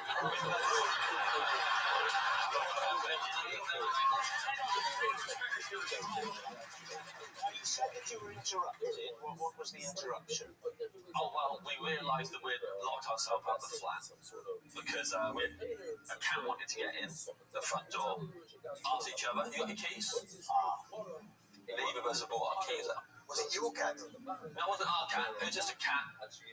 Wanted to get in the door, and we weren't going to be like, who you visiting? So this is not the door to your flat. This is the door to the block of flats. Yeah, we were outside, not outside. So which floor did you live in? I think we're on the third floor. So how did you get up there? We asked some builders for a ladder. I asked them first, and they said no. And then my friend asked them, and they said yes. And at the time, I was all like, I was a bit stupid, and I was like, oh, they're just letting you because you're a girl. And then she pointed out, you've got half a haircut and no shoes on. Did you consider, when you notice you've been locked out, did you consider finishing the haircut before trying to get back in? I had to be in central London quite soon for a gig, and all my wallet and everything was in the flat. I wouldn't be able to travel there, so I needed to act now. So I didn't finish the haircut. Luckily, I'm a comic and I'm allowed to look silly. What are you thinking? I don't think so. Why would you get somebody to cut your hair with scissors? I mean, if it was clippers and you had a haircut like me, I'd understand, but with scissors. Oh, it's got to be a lie. And that makes my team think it's a lie. I can see why they think it's a lie. You have to go I'm with happy to go with lie. Okay, James, were you telling the truth, or was it a lie? I was telling the truth. Possession. Under the desk, there is a box. Could you pop the box onto the desk, and before you show us what's in there, read the card out. The object in this box is on display in my bathroom, but I'm too scared to touch it. David will now reveal it. David, could you take out what's in the box? Okay. Yeah. Is that a tarantula? Yeah, I got it when I went on a course. What course? If you don't like spiders. And then that is your, like, party bags. Like party bags. Oh, I see, a phobia course. Yeah. You can put it down if you like. We've seen a lot of it, and we don't scare people. So, the course was what, a week long? 2 weeks? No, it was like a full day. And how did you find out about this course? Where was it? I don't see on the web. I'm not going to tell you. I heard about it. The word on the street. Are you scared? Are you nervous? So you go for this course. You go for this course, and then at the end, what they say. Then by the end, how does it start? Okay, welcome. That's how. Not literally how does it start. Just tell us the first thing they do to overcome the fear. Sorry. So they come in. Well, you go back to the beginning bit again. I don't want the coming in bit, because now you've gone further back than the hello bit. They say thank you for coming. What's quite nice is that you're with other people who are scared of these little creatures. So you're all fine, bonding like, hi, I'm Claudia, I'm scared. Big ones or little ones or furry ones or like archy ones. You know, there are all kinds of different spiders. Yes. And What do they do? And I'm only going to ask you one more time, Claudia. So what do they do? know what they do? Okay, good. I tell you what they said on the course, which was absolutely compelling, which was, you are not alone. You're not alone. There are spiders everywhere. Did they do sort of aversion therapy, perhaps, where you were confronted with spiders? Yes, Oh, yeah. exactly what happened. Give them the answer. Exactly what happened. We had to meet spiders. Correct. And they You fed that information. No, Answered every question so far. They said hello. On this course, they said hello 13 times. And even if you get to do aversion therapy, it's still a form of hello because you get to eat some spiders. Can you tell us one thing they did on the course? we all had to lose. We had a lovely lunch.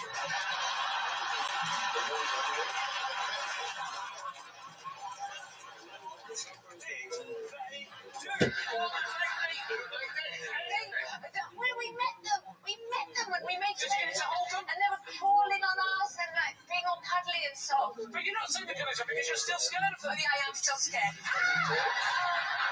This has got to be the worst lie in the history of the program. So what do you think? Is Claudia telling the truth? I think that she's lying, and if she's telling the truth, I'm not having it. Because if she's telling the truth, she's contractually obliged to tell us something, as opposed to every question being answered. Hello, I didn't you in there? You're totally all over. I just assumed I can't because it is. We are.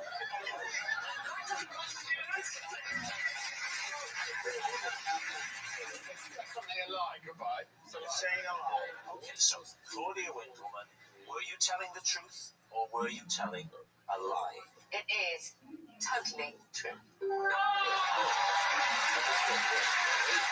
I was once dragged into the headmaster's office after I was caught leaning out of a window and firing a cream egg into my friend's mouth with a catapult. Was this when you were a teacher or a pupil?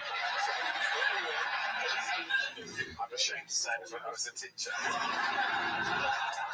So can you describe the setup? I was teaching in a drama studio on the ground floor, and I could see my friend who was teaching economics on the second floor at the end of the building. So it's across, is there like a courtyard in between? Yeah, playground. Playground. And you went to different schools here. Did the roads not get in the way? Right, goody, the bell's gone. Let's go to the courtyard.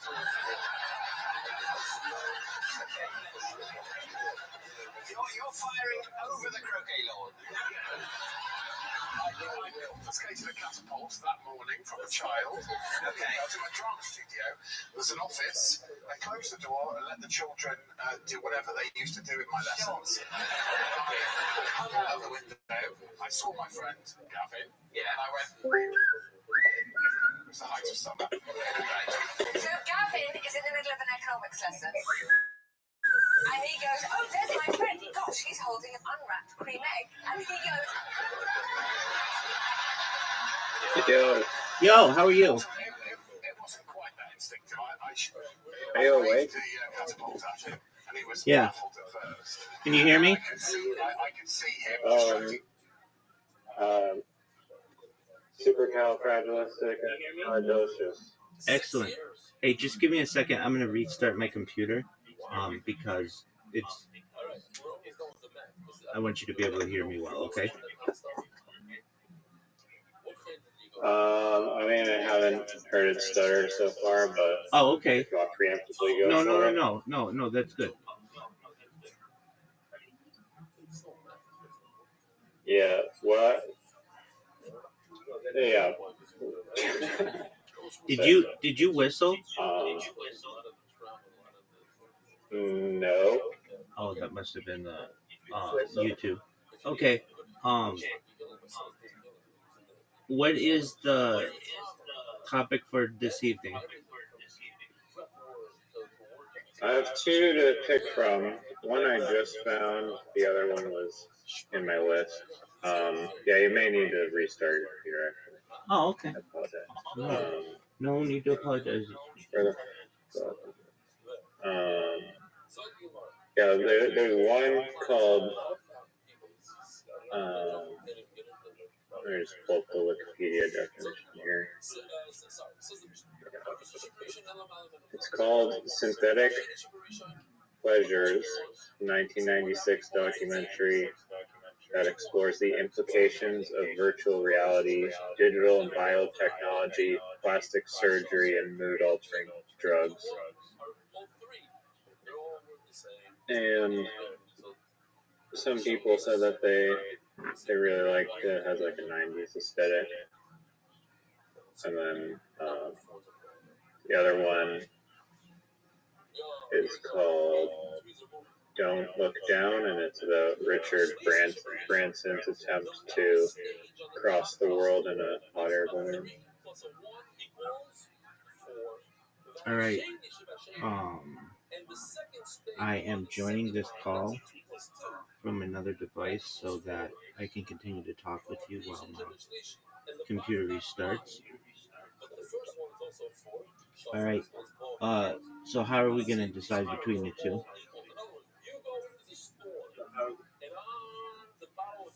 I think we should try the the technology one first, and if it's totally shit, which I don't think it is because it seems very stimulating. So we can. All right.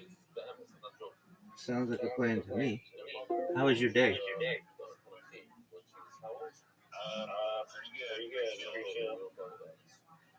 Pretty good. Very well. Really. How's Yellow? How's your super hot? How's your super hot neighbor? The third grade of the manifold, that's actually how many points that worth? 6. 3 plus 3 is 6. That's the highest number I can get. That's the worst number. And also, how that goes just naive minded that And we have different grades on the shelf. assessment. Do not take a 6 if you take a 5. Do not take a 5 if you take a 4. On the inside. Because you want to bring the nicest. All right. No, this lady's pretty hot for the way that you described it. You know, I did say I said Yeah, dude. You know how rare 10s are? You're talking to the only real one on Earth. That makes two of us. Ayo.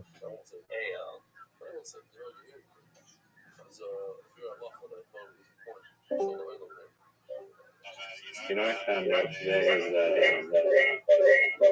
holy echo my echo. Calm down, baby.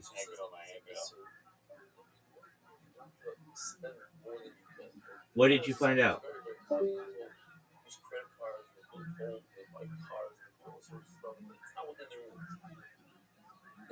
Yo, can you hear me? He says thing, and I hope that the women are not listening. He says, when the artist is disregarding the algorithm, why do you do this? This idea, Russian people, the women, their wives, should die in college. Blame it on the women. They ain't no right, they don't see the future.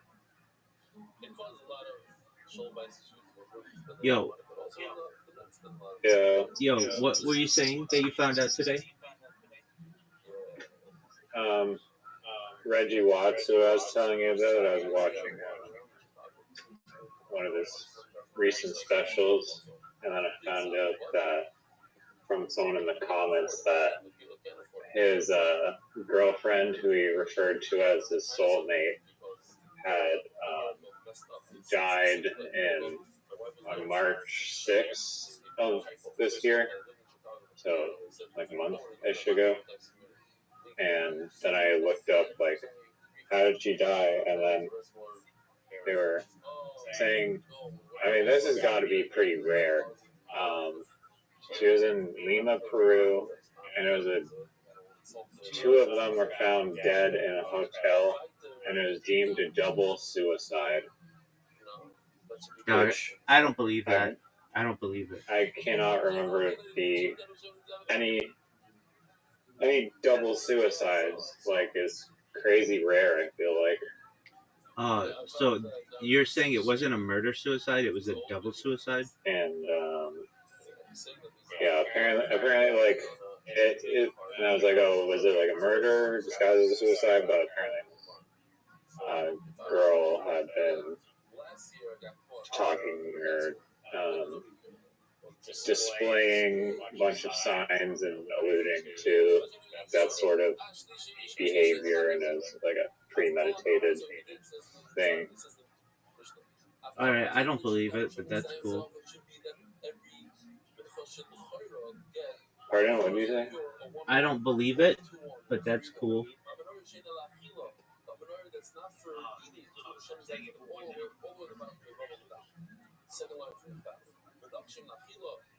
Just one moment.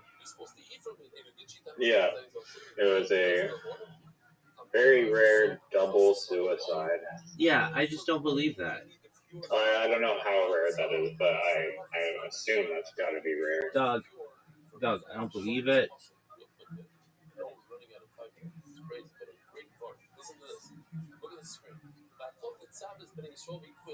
Oh, also, I forgot that I shouldn't even say that word out loud because of monetization shit, so I apologize. Yeah, it's not even monetization shit. It's just like What do you mean you don't believe what? I don't believe that. Sorry, you cut out. You don't believe what? Okay, just a moment. Can you hear me?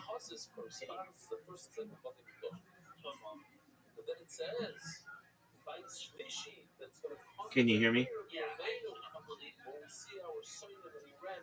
Dude, I hear how delayed I am. Just one moment.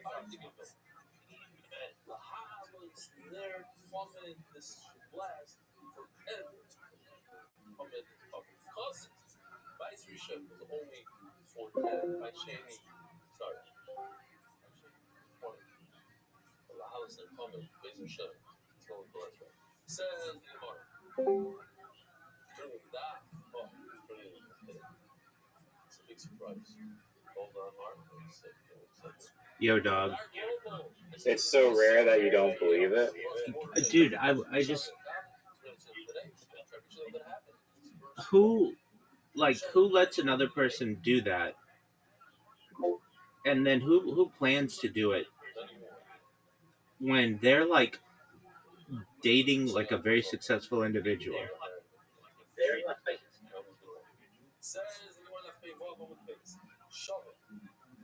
I mean, there's only so much you can do. Imagine that Reggie was did not want that to happen, and he was trying to offer support. He's a big advocate of ketamine, like too, which does make it more strange because ketamine has been trending more as like a very antidepressant, radical drug that allows you to distance yourself from past traumas. So you'd think if anyone had like this guy, now I think that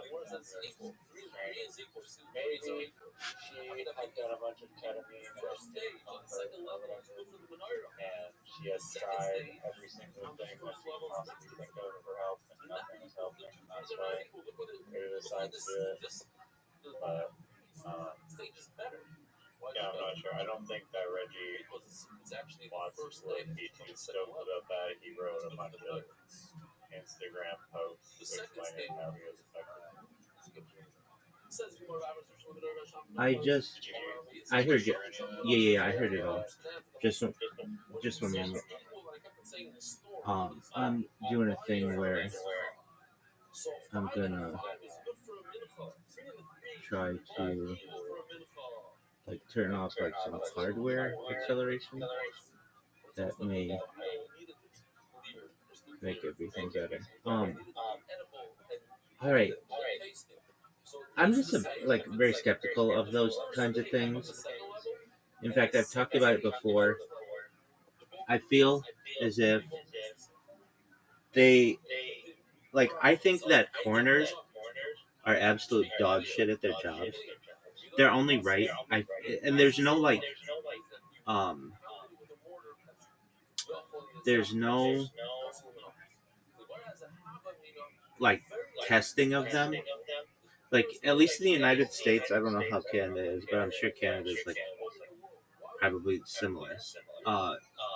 You don't have to be a medical professional to be a coroner. In fact, most coroners in the United States, because most counties are pretty small, are just they default to the sheriff.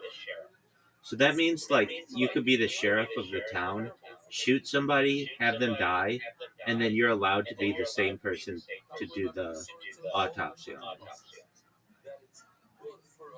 I mean, what do they do with the autopsy?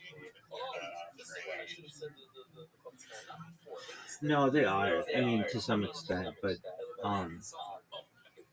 okay. But I'm also about like I feel it's very important not to mess with the body after someone dies. So I think, and I don't think this would be too hard to do. I really don't. So, like, just bear with me here. That there's a machine. Whenever anyone dies, that you like put the body on like a conveyor belt, like an MRI almost, and it puts them in like a tube, and then it does like a 3D evaluation of how they died. It tells you exactly how they died.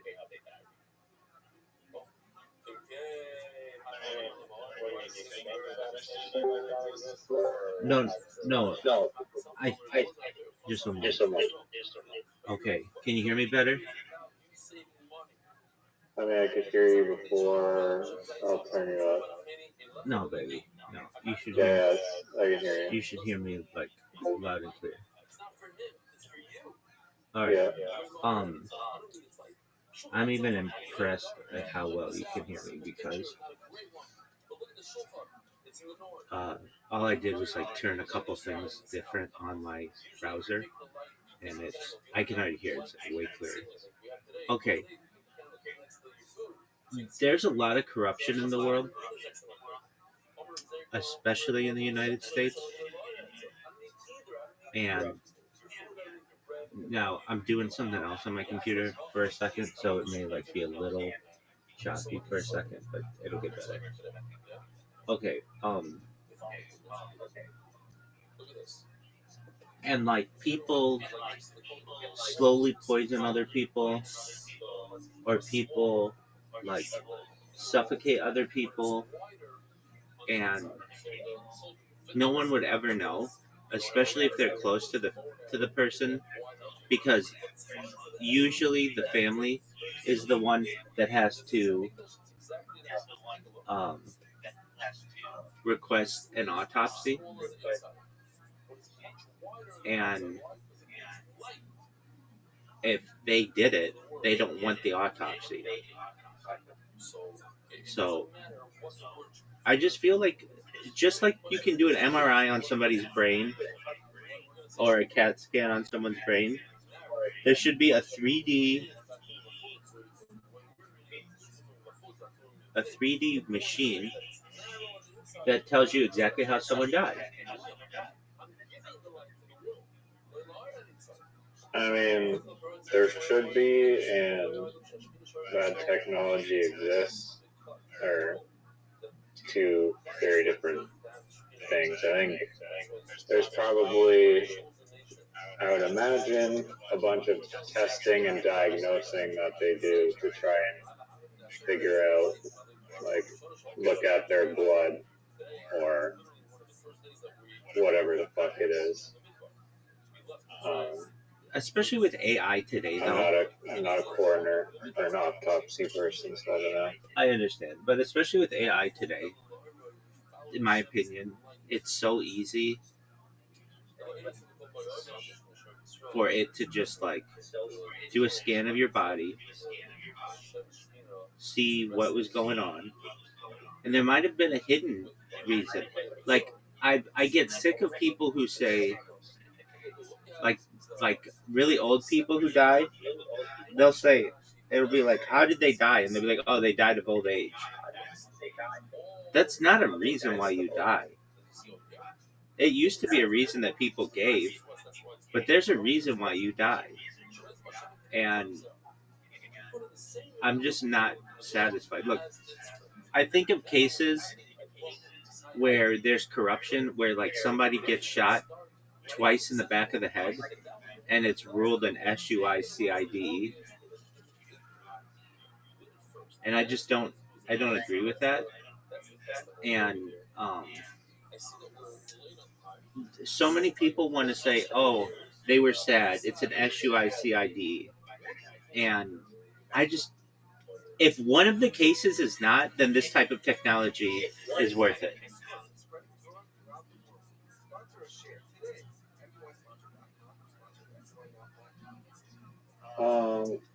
Can you switch back to your other phone? No, I can't because I used that one. For this brief conversation? No? You can't hear me? I hear it. You can't.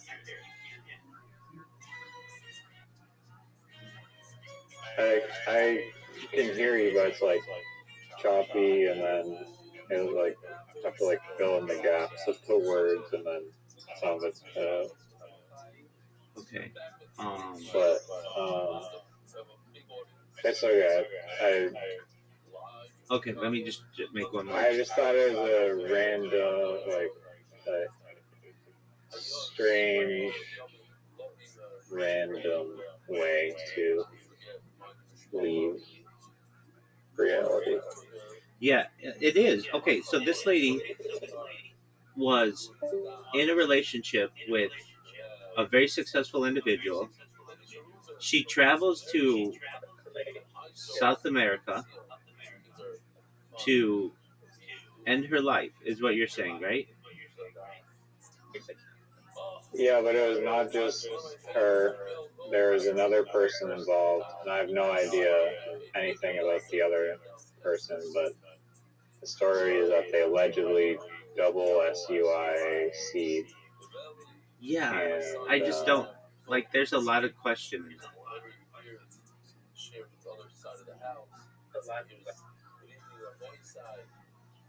Yeah, I mean, I didn't read any of the story. I only read the headline, or like a very small, like, little AI blurb on it. But that's apparently what happened. And I know you're like almost like pointing to Reggie, saying how could he possibly allow that to happen? But No, I'm not saying that. I don't know. I mean, people have their own free will. I mean, I'm sure he tried to do something, but yeah, there's only so much you can do. No, I'm not. I'm not saying he's involved or anything. Just a moment. I know you're. I'll change to my other phone while I do this, and I appreciate your patience. My Chromebook had an update, and it's like, I don't know. It's shitty since then. Yo, dog. Let's make it really loud and really fucking annoying. Okay, just a moment.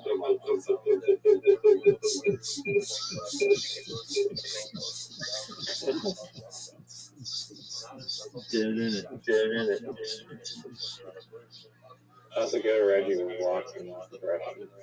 Thanks, baby. He actually does that. Is he from the United States? Where's he from?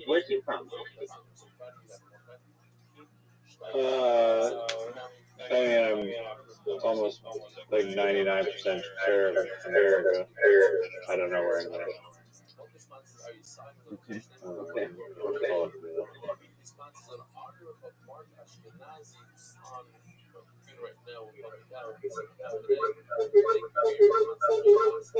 Are you serious?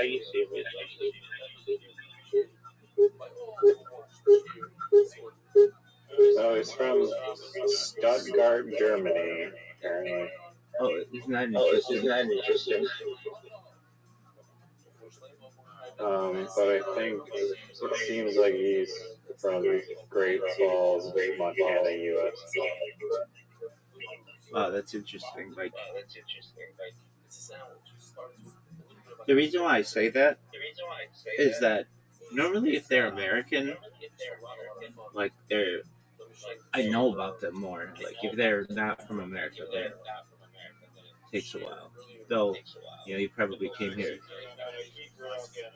I understand. I'm just saying that, like, even still, like Montana, nobody lives there. So, like usually if they're from like LA, I'm gonna know about them. Even New York, I'm gonna know about them. But if they're from like some random ass place, then maybe I'm not saying I know everybody, but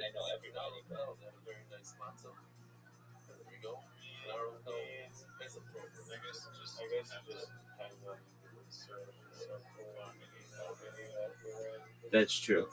That's absolutely true.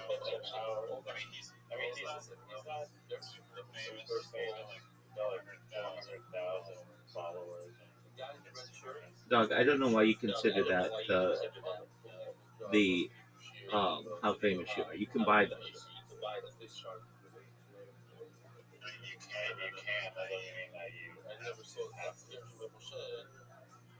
That's true.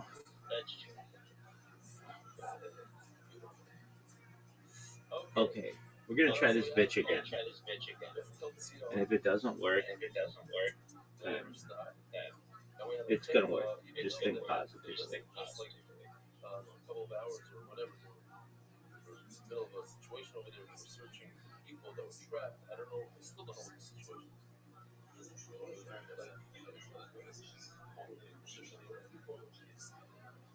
Basically, if you're not on Kill Tony, I don't know who you are.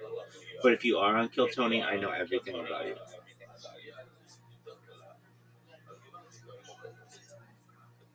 Yeah. He's not in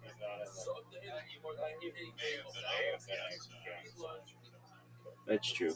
Maybe on the earlier episodes.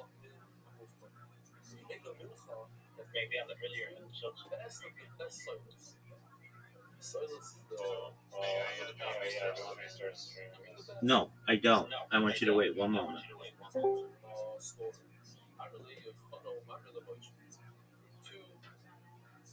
Yo. Let's see if this bitch works. Yo. Yo. Yo, are you fucking serious? Are you serious? Okay, let's see if it works now. Can you hear me? Yeah. I hear myself pretty clearly. We'll see if it gets choppy. Yeah, I mean, yeah. It is. I'm just putting this. They got like de-update or Chromebook. I wish I could. This sucks. Okay, it's. I mean, it's good enough for right now. No, it's not. It's not good enough for right now. Okay. I am ready to watch this documentary when you are.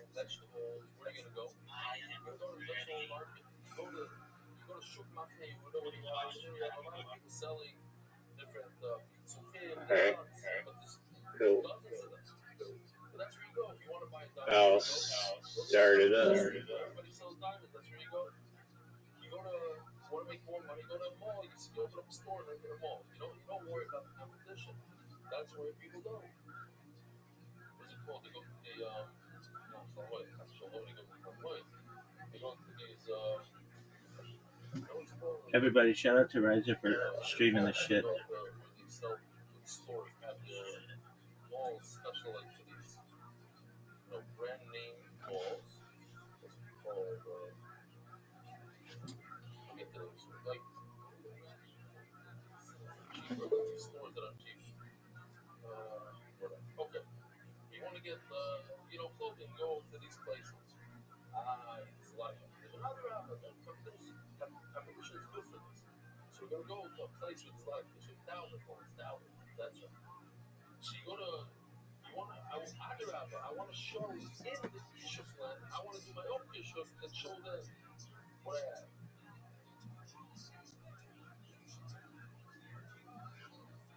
Alright. Says the mission. And what's nice about these sugis is that it's repetitive. It talks about the wheat, then it's going to talk about the oil, but it's the same ideas in each one. That you have to have the best wheat, you have to have the best wheat, this in the city. Where do you get the best oil, this in the city? What do we say? You cannot bring wheat from a field that you have to fertilize. Because the fertilization gives it a bad taste. And not from a place. Oh, let me show you. Sorry, before we start that. So you forward here. That's right. Everybody does picture.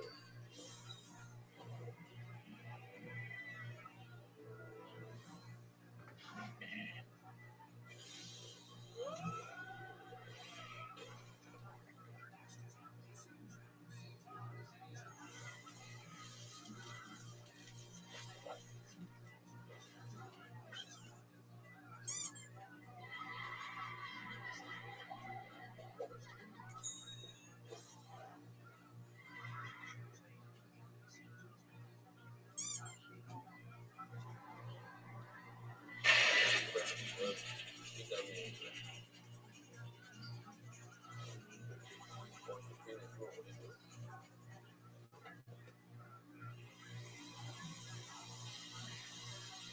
think that they invented the stuff nowadays. They have that mentality. Zog the Gemara, Zog says the Mishnah, Rabbi Logan makes us one meal the oimer from a field that was fertilized. Logan makes us from a field that has to be irrigated as so.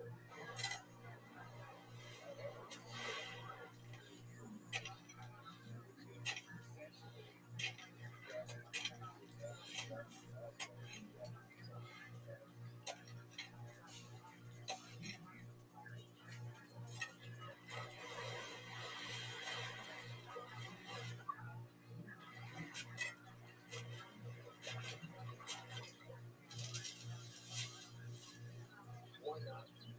Because it's not the same flower. The wheat is not the same flower. The Rabbi makes it even not a field that has trees. Maybe, but if you brought wheat from these kind of places, kosher. After the fact, it's okay. Case of the what it said, what's the best way to get the best wheat? No, no, First, you have a field, and you don't put Shomer Shteel, so you don't put Esa. And it says Esa in our Mishnah.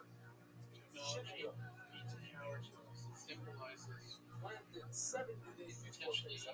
Anybody says science is going to give you tremendous amount.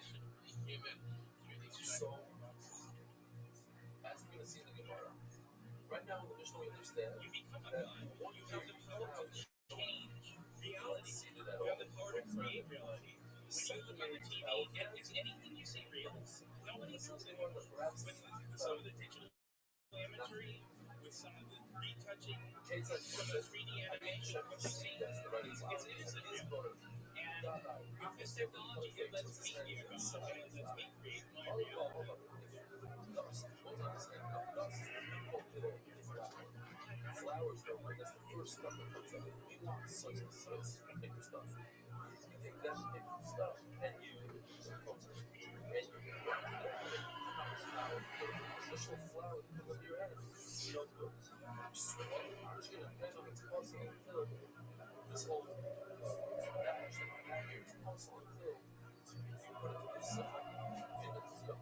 And if the idea of a controlled environment only because as such, you control whether there's pollution, you can control what's in the ocean, control what's on the sand, the beach. It's just a cleaner environment. They've had a lot of experience to change things. But he grows. So it has words for me, so let's possible. It says how. Means that there's another something showing up. Clouds in the first sea point. Okay. Another sugar is showing up. Is year one a year that he clouds and doesn't flow? Year two, cloud, and then he plants. In other words, anytime, so this is the voice we have to remember. Anytime you plant, you have to plant. So when the Gemara says Shtil, first he clouds, and then he plants, and it's he clouds, plants. So you're going to plant with the anytime you do Zuriya, you see if you do a cloud. So again, this is Shtil, so that's cloud number one. So you see if you went another cloud. So then we're going to have three clouds. Why? No, the first year you cloud. Shliya, a second cloud. Zayra, a third cloud. Let's see what goes in here. That you can have a nice sort of dinner in a Mexican period. First year, clouds. Float at just the right time. You know, you're having the experience. Second year, three clouds. Ready to seed it. Clouds again. That's the third cloud. Then the seeds it. Clouds. Oshma. Omar, so I want to know, does he cloud two times?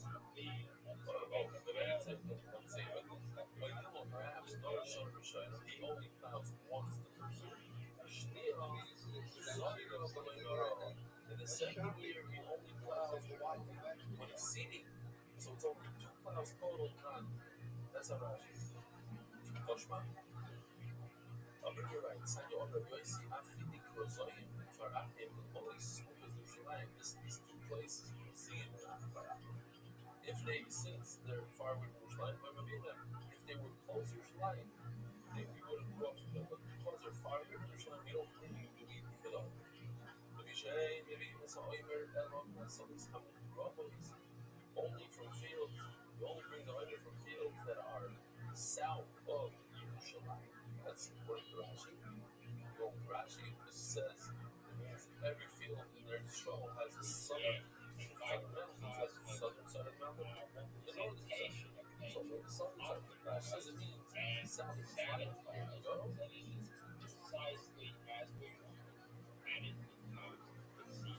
Yeah, we feel it south of the Pacific Ocean.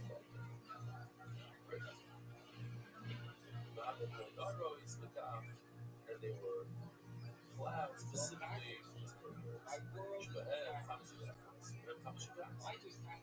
the sun rises on the field. In other words, it has sun all day long. And the sun also sets on the field. Okay, so here's our guy. How do you do this? In order to show the first year, you have, so that's one. Shneah, and in the second year, Chodesh, that's two. Shoyna, and that's three. So that answers the question. It's three times. With Zoyra, then you plan, putting the Pesach Shemiyah, 7 days before Pesach. Kadesh, this, Ukulachama. You want a field, you want a time of the year that has a lot of sun. But it's a Kones Zeres. When you do that, each stalk is going to be a Zeres, the Shiboilas, and how do you say the Shiboilas in English? The wheat that comes off. In a sense, what you've done is filled the out of the naturalist and just distilled those qualities which are pleasant, positive, danger-free. I guess the next step is literally the cleanser and you harvest not being at all, not really. Dosh. And right from reality. Separate the Zoyra and the Dora in the year and the wind comes and separate not only an indoor climate that replicates this, but you have a kind of virtual reality where you sit yourself down in a chair and then somehow or other you're strapped in and you enjoy the experience of skiing without ever skiing. You recognize that it can be gain the experience. And inside the batch and also the other. And if he detects flour, dust, oil, fazorda, potatoes, shniyot, go back and sift it a second time. Sugar melts it over, Figure out ways to reduce the sense of separation that first having he puts his bodies hand in gives oil. us. You don't have it when you put your hand in oil. When you put your hand into like flour, you stuff. Dude, this shit sucks. I think the difference between mind starts to go away. It's like glue. So all the flour will stick to your hand. Test. Okay, is it working better now? I'm just testing. Don't answer. You see, Virtual reality is defined to be that thing that lets you become immersed through the use of computers, iPhones, some kind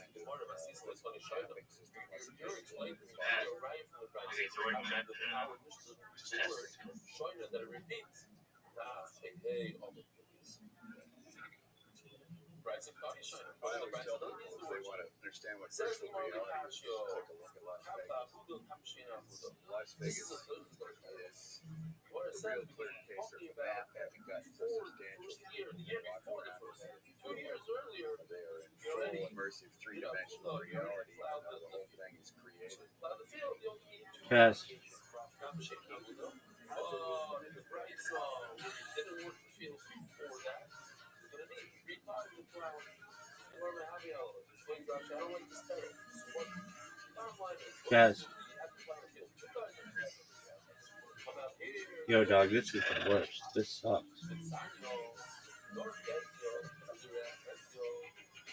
That's a little bit more.